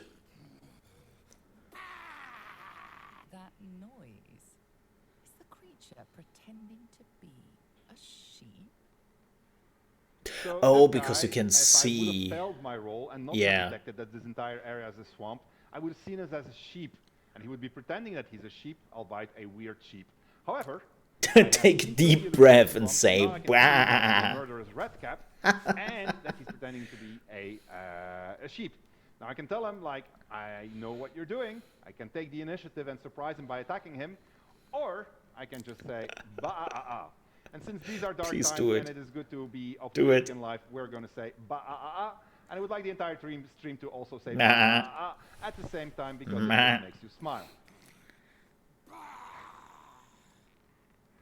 See, we're going to do that again because I'm pretty sure not everybody was into it.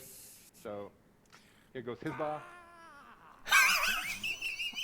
Doesn't realize you can see its true form.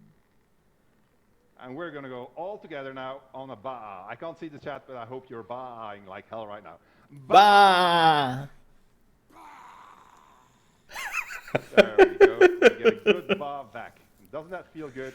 All right, so these guys don't know that we can see them, so we're going to just keep it that way, and we're going to just get closer to the little old lady's shack. Looks like the It's brothers- curious that they're not attacking you. Look at that. Now remember what David was saying about Speak with Dead? Gale happens to have an amulet, and this amulet gives him access to the Speak with Dead, which is a Oh. level 3 necromancy spell. And Oh, I know where you get it's that outside of amulet range from. For my level 4 wizard. This is a complicated thing. It is a D&D thing. I have been nagging about it for centuries. I have been told there's nothing that I can do about this. It will stay like Who this is kicking forever. the ankle So, option? trying to Later. explain it to you, but I'm going to cast my level 3 spell with my level 4 guy using Oh, my amulet, boy. and this is going to give me access to Speak with Dead. And indeed, as promised, we get a cinematic, an updated cinematic.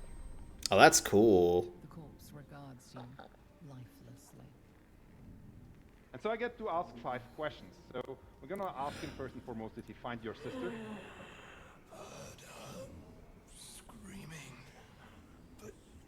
Oh, that was the dude who said he wants to save his sister just a minute ago.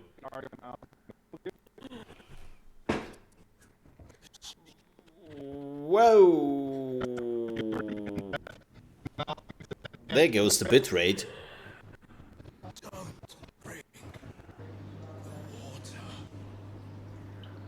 All right, Okay. and I'm going to just leave it at that.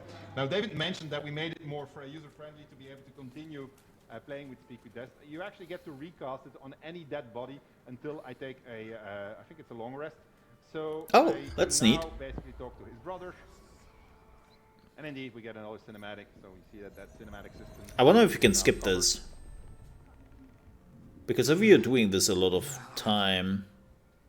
And this is the method that we use for when you kill everybody like an idiot and then you don't know what to do anymore. Not that you are idiots, of course, it's up to you how you play the game and so forth. But if you kill everybody and you didn't pay attention to the story and you don't know what to do anymore, you can just go talk to their bodies and then they'll tell you what you have to do. So this Neat. guy is saying like, well, kill the hack. And that could give you a quest update if you didn't get the quest, etc., etc. So I'm going to ask him, what drove your sister to leave? She's scared she won't be a good mom. But she will. I know it. It's kind of creepy, man. Okay, and how did you plan on killing this hack? With pitchforks. Stupid. Well, we can agree on Well, that. that didn't really work no, out. well, I mean, I think. Well, how did you die actually? So innocent. The Yeah, they're dropping some frames. That's not on us, by the way. That's them. The old lady herself. Her couple of questions about why these brothers are dead. What's That's up not with on the us. sister, and We're what in good. general, is going on with this swamp and the red caps that are pretending to be sheep. Alright, get in here. Hey, Larian Studios. If you want to have a professional streamer for the next presentation, Day one and you play it now, you see that everything is getting continuously call me. So this place is starting to look really nice. Also stable internet. Go in here.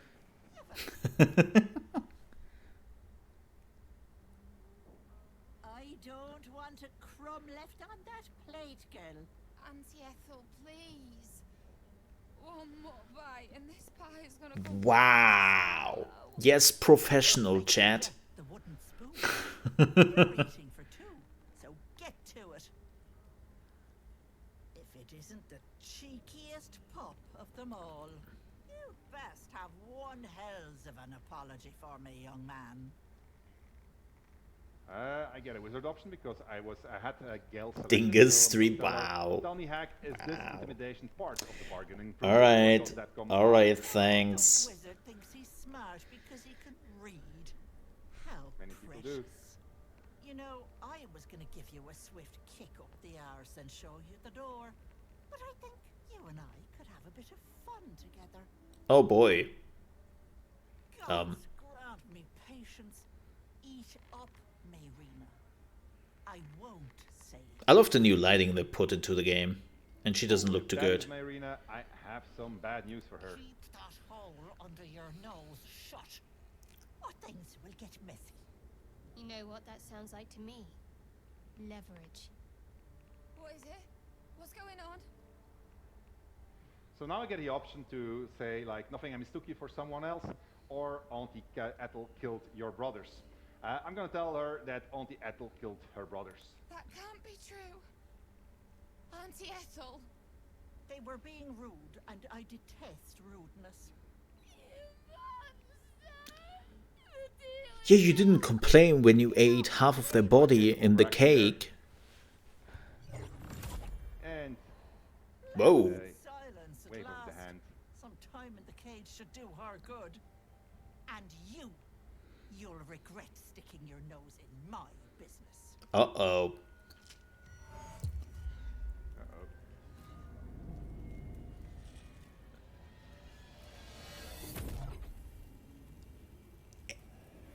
Oh. Hello. Swamp troll. Alright, so I take it we're not gonna be friends.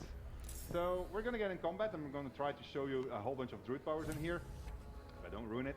So we got the hag over here. But we're also going to have to deal with the red caps who are going to be joining in a minute now. Oh, damn. So, that's not good. I'm going to use my druid's ability, Moonbeam, first of all, and I'm going to cast it at these two gentle fellows.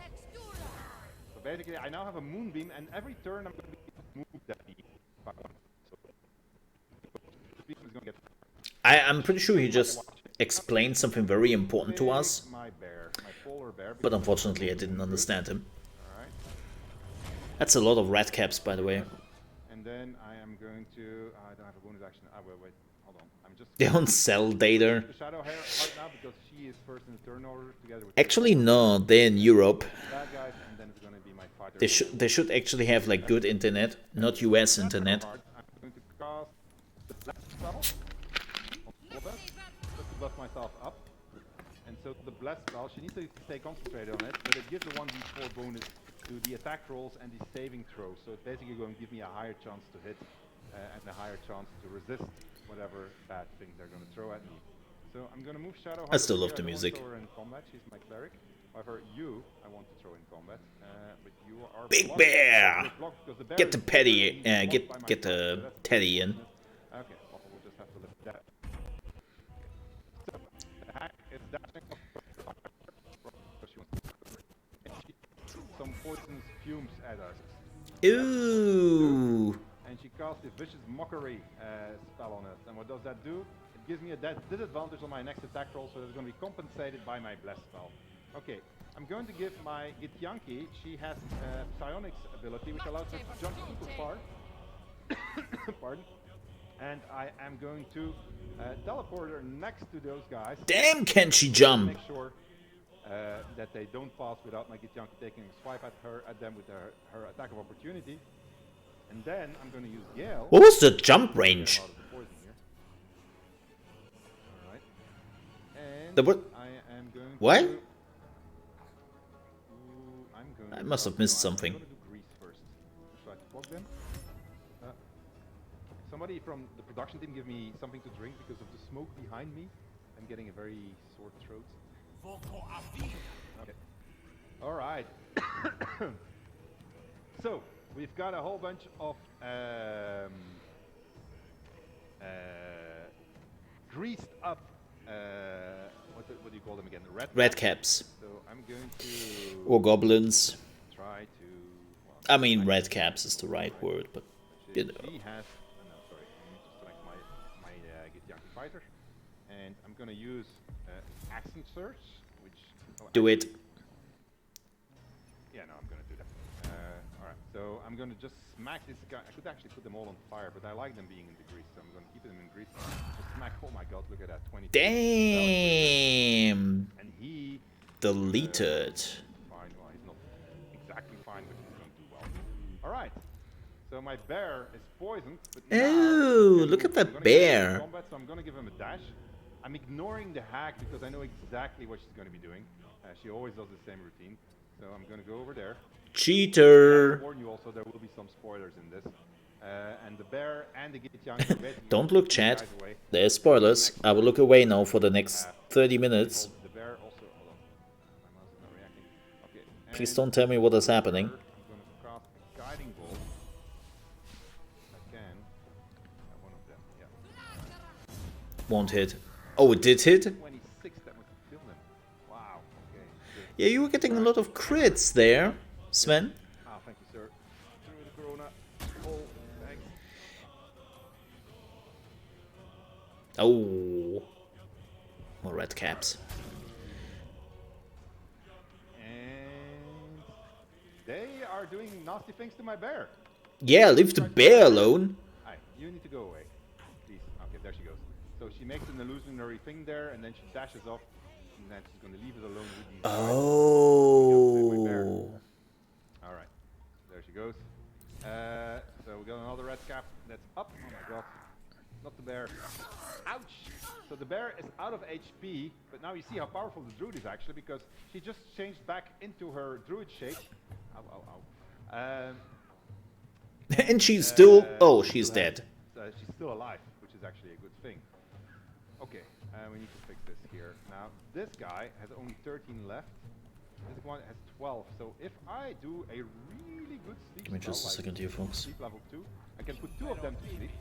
Bang, there you go. And I only need to deal with this guy. And as it happens, I got my Githyanki warrior here. She could boost herself. So she's got a really cool weapon, actually. She's got this Tier's weapon, Sword of Justice. It gives her Tier's protection, so she can boost her AC with 2, which makes her very hard to hit. But it could also spell her doom if she fails. So I gotta be careful, and I already used my action search. What would you do, actually? Would you hit her, or boost your... drink the potion, or boost your AC? Just to check something. Yeah, I know, but I have a bonus action. Will I drink, or will I use Tier's Drink. protection? Chug.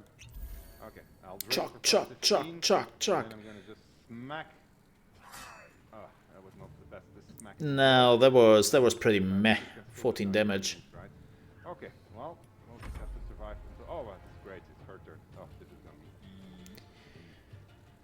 Maybe we should remove some of the poison on them. Maybe we should. I didn't put any healing spells on my bars. Smart. Pretty smart. Because these guys are gonna wake up again eventually, also, right? You have a scroll, I think.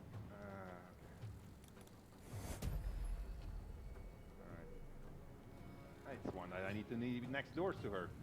Alright, well, we're just gonna try to kill these guys then. Okay, that's actually possible, right? Oh my god, I'm really going well here. This is gonna be easy, this fight. It's gone differently, I can tell you that. Alright, we're gonna turn into... Yeah, the bear didn't really work. Phobia warning, we're gonna turn into a spider. And why am I going to turn into a spider? Because I can... Oh no, actually we're going to do the deep rocker, right? I'm going to go the bull with the fiery eyes. I'm going to ram him. Alright. You play with the bull, you get the horns. Ram these guys. Ram it! Ramming speed! Well, that didn't... Yeah. Alright. That didn't... Actually, do I still this guy, what is he doing? He's casting Bloodlust on this guy. What's Bloodlust? Uh-oh. That's not good. Good. Oh, he can hit 3 times? Yeah. Attack. It's because of the Bloodlust, right? Creature can attack 3 times. It regains Yep. 3d6 hit points if it lands a killing blow. Yep. Can't allow that to happen. Alright. Not gonna lie, red caps, not fun. I hate them. I'm gonna put my And nasty. Alright, so that's gonna give me like a very high armor class now, 18, so 15 from armor, plus 1 from dexterity, plus 2 from the boost. And we're going to smack this guy. Hopefully that. Ah. Okay, he can finish. He can probably finish it off with his magic missiles. So let's try that. Cast magic missile. Oh, actually, oh no, that's too cast. Oh no, I'm going to cast magic. Yeah. Up, 2, 3. Goodbye. There you go. Very, very close. Good. Fortunately, there's a level cap, so I'm not really leveling. We still put the level cap in early access to level 4. Oh wow, so they haven't really like upped the level cap. Okay. Maybe she should have put the thing on her. Okay, should have done it vice versa. It wasn't the most clever move in the world. No, it wasn't. I think we're good, right? It's gonna be a fairly easy fight. Oh, that was overkill. Guiding bolt for the win. Good. Got 1 guy left. What can go wrong? Nothing, I guess. I'm actually quite proud of this. This is going really well. But I was lucky in my dice, I think. Alright, or maybe it was the loaded dice that were to my advantage. Do you still have your jump, your mega jump? You do, right? So, jump, do your mega jump next to him. Boom! Didn't expect that, did you? Red cap. And...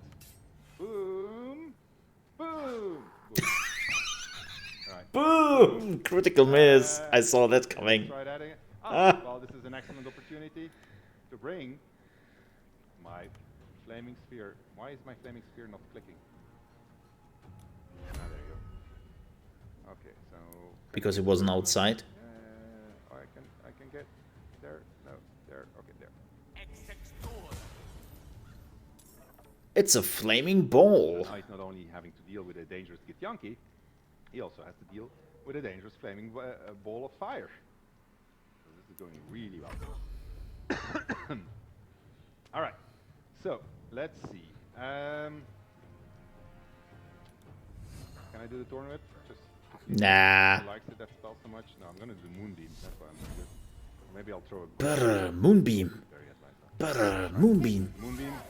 And so from now on, I'm gonna follow him with the Moonbeam, so that should work out well. And she. Wait, there was something else. Use her overpowered guiding bolt. Yeah, there was a shitty positioning. What was that? No, you can dash, right? So I'm gonna make her dash. Gives her extra movement, and I'm gonna get closer so that the next turn I can hit him. Alright, I think this fight is at an end. Oh, 7th throw, nice. Armor, that's so good. 90%. Loaded dice, baby. That's not a miss. And 90%. Unfortunately, but the ball can hit him. Alright, ball. Die by a big ball of death. Ram him at 50%. Ramming speed. Good. Well, not terribly exciting, the 50%, but okay. This is a dumb fight. You're out of. Okay. Your druid is dying. I got all the smoke in my face. It's not working well. All right, let's do the witch ball. Won't hit. Oh, it hit. Lucky him. Her in. Alright. Oi, shit. My druid is down. Alright, well, let's... He didn't notice. To resurrect. Well, she's not dead. I need to help her. Oh my god. We're really not good. Yeah. Oh, now she's dead. Alright, so we're gonna need a resurrection scroll. And then we're gonna need to go and rest in camp, because things could have been going better. Right. So can we... Oh my god. Yeah, like Sven. That could have gone better. There are some like debuffs. Guys, could we switch off the smoke behind me because I can hardly breathe. Okay, so Sven is also slowly dying. Death by smoke. And, I need to do it vice versa.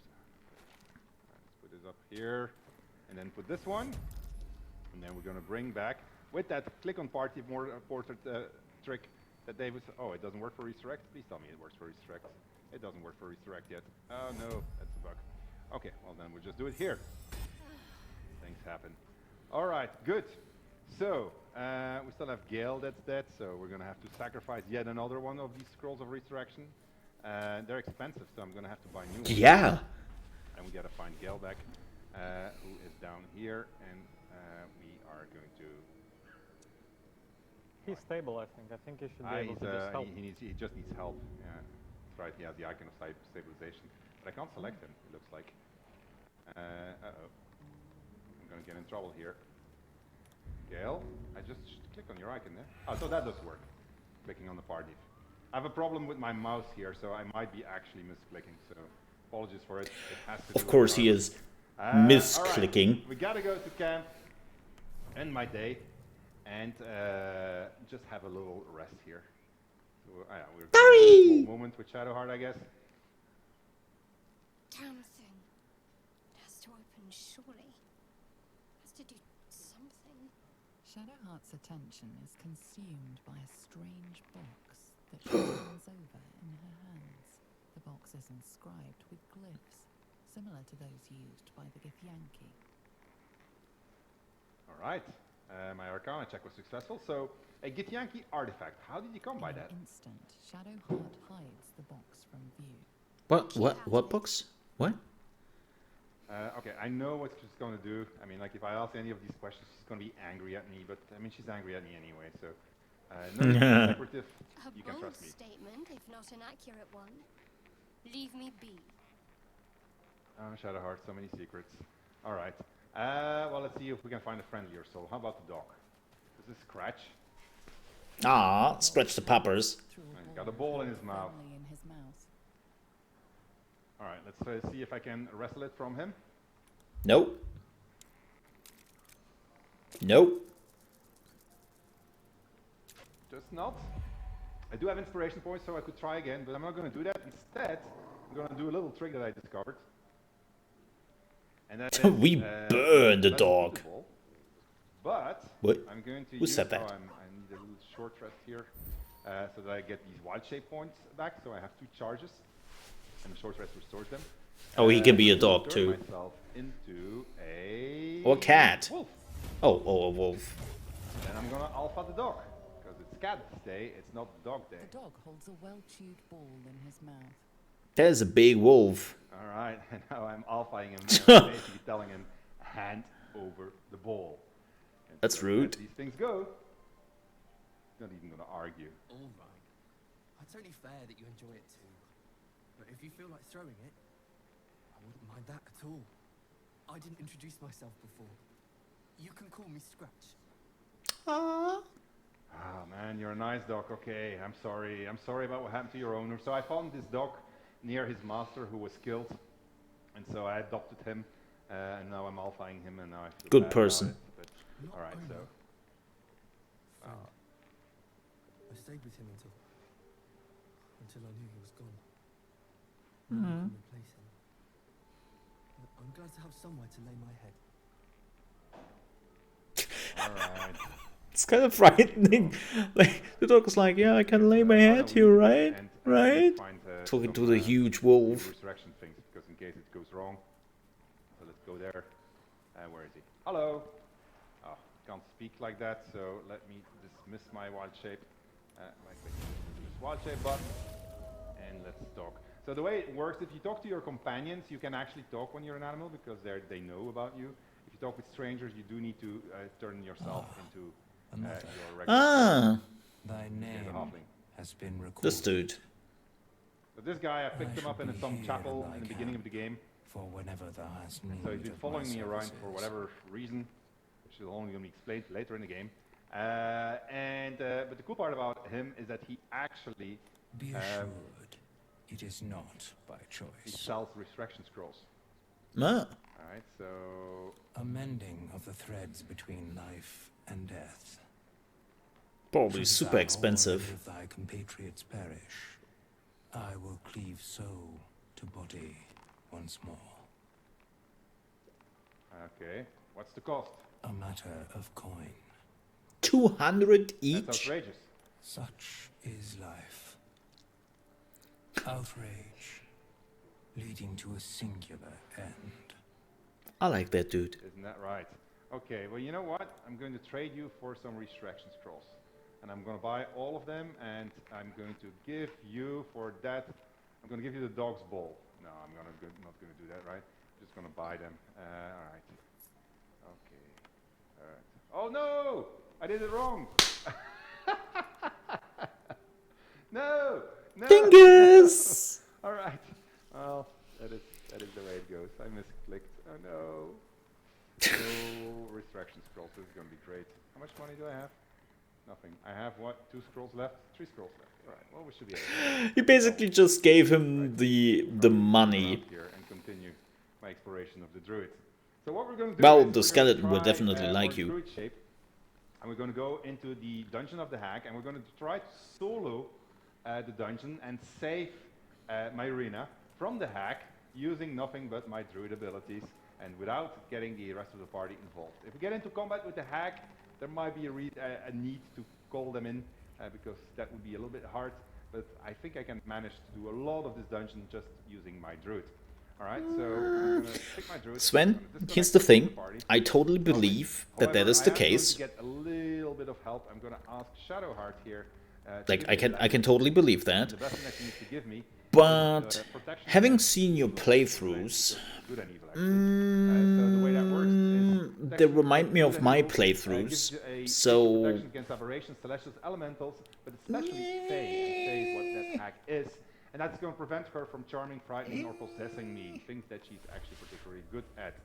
Alright, so let's take Shadowheart. Yeah, this mouse is blocking me. Alright. And then let's cast protection from evil and good. Does it make a difference if I do it level 1 and 2? I don't think it makes a difference, right? So I'll just do the level 1. Okay, good. So she needs to keep on concentrating on this, so she can't give me anything else. Can she give me actually... She can protect me from poison also. That doesn't require concentration. Alright. Nice. Consider me buffed up. And can I actually get the shield? Or is that only... That's only for myself, right? Okay, so anything else? Oh, you can give me false life. I guess. Is false life going to maintain? Oh no, it's only for yourself? Okay, never mind. Alright. Consider my druid buff.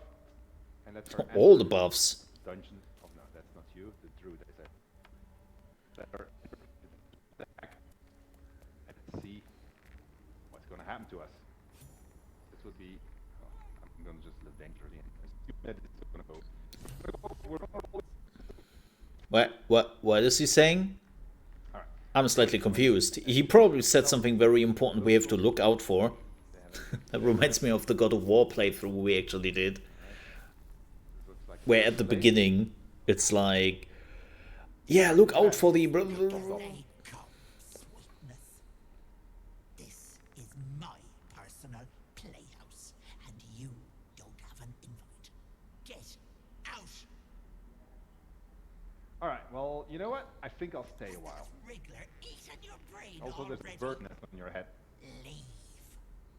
Oh, you'll end up in tonight's stew. Rude. Go nicely with Mayrina.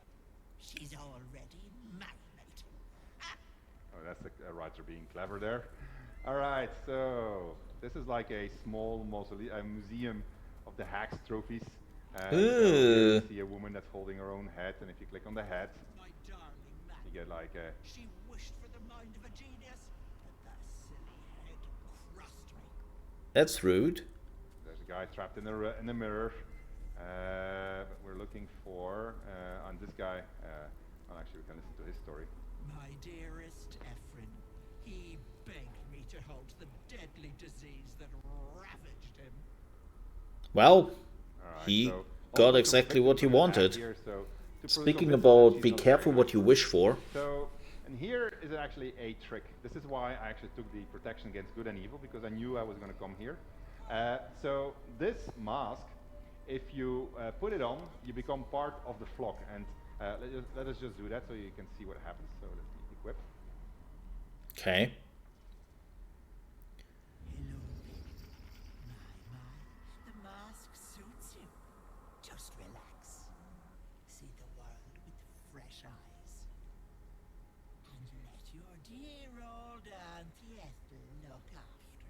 And so, if I wouldn't have my protection against evil and good, what would have happened now is that every turn, so that's basically every 6 seconds, I would have to roll a wisdom throw or risk being controlled by the hag. And if I was controlled by the hag, my party would lose me, which leads to lots of hilarity in multiplayer, obviously. What? Wrong button.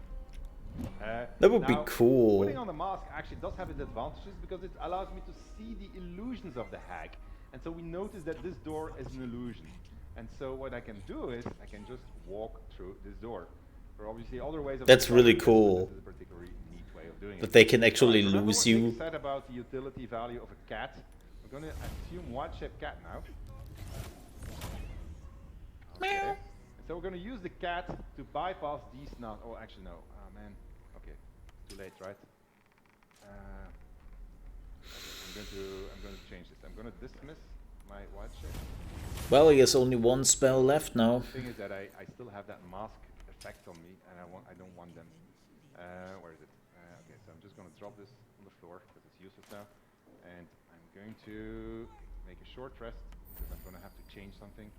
Okay, so let me do that again. Let me turn into a cat. So you see, now these guys are my enemies. That's because I don't have the mask on anymore, because if I have the mask, they would consider me one of them. Now, what we're going to do But is why did you... we want to get over here to this waterfall. But there are nasties walking around here, patrolling around. Now, the cat is an excellent stealth. But why didn't you keep on the mask? Cat, and you go to, like, you were immune. Dexterity, then you see that it gets a +4 to its stealth, which is really, really good. Now, if we go into stealth mode, so now the cat is in stealth mode, you see vision cones that appear. So vision cones like this, these red ones. If I walk into that, I need to make a roll, and this roll is going to depend on my stealth value. So I have a pretty good chance of succeeding in this. Well, I just want to make sure, so I'm going to try to avoid... Here's the thing I have learned with D&D. Whenever somebody says, oh, I have a pretty good chance of, like, making this throw. Where there's light, so if I go there, it's going to be harder to remain in because it's hollow. So I'm going to try to get up there, and to make it easier for me to control the game, I'm going to hit the enter turn-based mode. And so essentially, I am now doing this turn by turn. It allows me for pinpoint accuracy. So if I click on the jump button now, I'm going to be able to jump on this thing. And then it's going to be the end of my turn, and you see I could actually position myself there, where the guy can't see me, and then I'm going to end my turn. So now it's up to the bad guys, and so they get their turn. So when they finish moving, it's going to be my turn again. And so we got a guy here that is very close. So we're going to just skip our turn, just let him pass by. All right. And do a little inspection of this guy. So if we examine him, we notice that he is a human. Now it doesn't show here yet. It's one of the things that we need to add still. But the humans don't have dark vision, so they can't see in the dark. If we go over here, for instance, these guys, let's have a look at this guy here. This guy is a drow half-elf, notoriously good at seeing in the dark. Yeah. So what I'm going to do is I'm now going to sneak off this ladder in my cat form. Sneak, sneak, sneak. All right. And I'm going to switch off the light. All right. And I'm going to stand here and just hope he's not going to see me. I actually went down a little bit. All right, so let's see what's going to happen. It's their turn. And see, he can't see anymore because it's dark, so his vision is affected by this. So this was a really good move. And do you know what is a very, very stupid move? Like the most stupid thing that you could do right now is like hitting the meow button. So we're going to do that. All right. And so the meow button obviously alerts them. These guys are surprised because they didn't expect a sneaking cat to be here in the dark. And so they are now all active and hostile to me. And so each turn, these guys are going to be rolling for wisdom. And if they fail, they're going to be hostile and attack me. And if they succeed, they're going to try to... That's cool. Their heads. Now look at my cat, who became very ferocious on International Cat Day. We're not going to kill our cat by attacking. So instead what we're going to do is we're going to use that dismissed wild shape here. So we're going to turn ourselves into a bird. All right. Bird. Okay. A dire raven to be precise. And so we're going to use the ability of the dire raven to fly, so to get ourselves out of this area. Right, we're going to fly. Oh, that's a lot of poison. And the bird has incredible mobility on the battlefield. Right, so we're going to try to, we can actually make this one. So these guys are never going to catch up with us. So it's an excellent flea creature. Yeah, look at it. I mean, you could have just done that without attracting them, let's be honest here. Look at it go. Look at it go. Woo! There you go. So it managed, oh, and there's traps here. And it actually managed to fly out of combat. So I can now leave turn-based mode. Sorry, I don't want to flee. I'm actually outside. I know, I'm still in turn. No, I'm sorry. It's just not far enough yet. So these guys don't know where to go. Now I'm going to just jump out of combat. And I'm going to head over here. Can I? Yeah, I can. What? Look at that. And now I'm out of combat. All right. Cheater. So I'm going to get out of my wild shape form here. So see all the things that I'm doing. I'm just using my druid form. I haven't actually engaged in combat at all yet. I just used my utility shapes to be able to get here. And now I'm going to take a short rest. My last short rest. You're just going to say, how many short rests into a badger. Do we have? But you learned from Nick that the badger form that was the second one. At sneaking. Alright. I'm not sure if that huge thing is excellent at sneaking. Teleporting itself. It's on the badger up over here. And it's not working, sorry. And I say, hey, Marina! Marina! Can you hear me? She can't hear me because I'm sneaking, so I'm just going to get out of sneak form. Unfortunately, I forgot to do something. You come to my home. Uh-oh. You know what I forgot? Oh, I have no speed potion. No speed potion. I have no Wheel. Uh-oh. Alright. Rude? Oh, mind your language, lady.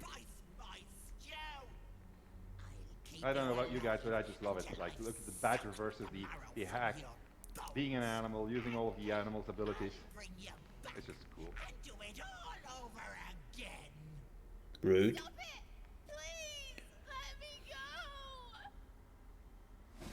She actually doesn't deserve to be saved for the overacting, but... Oh, what's she doing? She's putting the cage on fire. Rude. And then what? Oh, she's got initiative on top of it. Oh, yeah. She's summoning a bunch of the masked guys. Okay. And Marina can't do a lot because she's in her cage. And then it's me, the hero of the story. So this cage, because I was surprised I didn't get a move right. Oh man. Well. It got even worse. Now there's illusions of the hack here also. Well, that's it. GG. Oh man. So this cage is on fire, 18 out of 40. And I can badger myself closer to her, but I don't have a speed potion, which I was supposed to pick up, which I forgot. Wop. Alright, we're gonna have to bring in the cavalry, so there goes the bet. So, the team has been betting on me failing this. Sven. I hate it when Sven. But it's not over yet. We're going to try to do this with as minimum cavalry as possible, right? So we're going to bring in the wizard. The wizard for good reasons. First of all, the wizard is going to actually go and pick up, let's see what you have. You have a potion of animal speaking and healing. We're going to need those. What is over there? All right, potion of great folks. healing. This is even better. I think I need to go up here. As much as I would like to continue this, but this is like spoiler territory, pretty much like how to do this boss fight and whatnot. And I don't want to watch this anymore. Like, we have already seen enough of gameplay, and we have seen enough of the Druid form. If you want to see the whole thing, it will definitely be on Larian's YouTube channel. But again, I have reached a point where this is just really just spoiler territory. Like, literally, like, how to beat this boss, and I don't really want to do that. So, we will drop out here, as fun as it was. But yeah, we are just dropping out here and leaving it to when the game is coming out. But yeah, I don't wanna see that. I don't wanna see that. Alright, folks. But thank you so much for watching all the announcements and a little bit of gameplay with me. I'm definitely looking forward to more Baldur's Gate 3. I hope we are getting some more classes soon, because now we just got the Druid, and that's it, right? It's like, okay, I know that the release of Baldur's Gate 3 is like probably the end of the year, if we are lucky, but yeah, they have to put in much more. There's still like a tons of stuff missing, so I'm actually kind of curious about that. But thank you so much for watching, and we will be definitely back if there's like a new big announcement or panel for Baldur's Gate 3, and I will see you next time. If you enjoyed the video, don't forget to hit the like button, and if you're new to the channel, don't forget to subscribe. I would definitely appreciate that. And then I hope I see you next time for more Baldur's Gate 3. Till then, bye bye.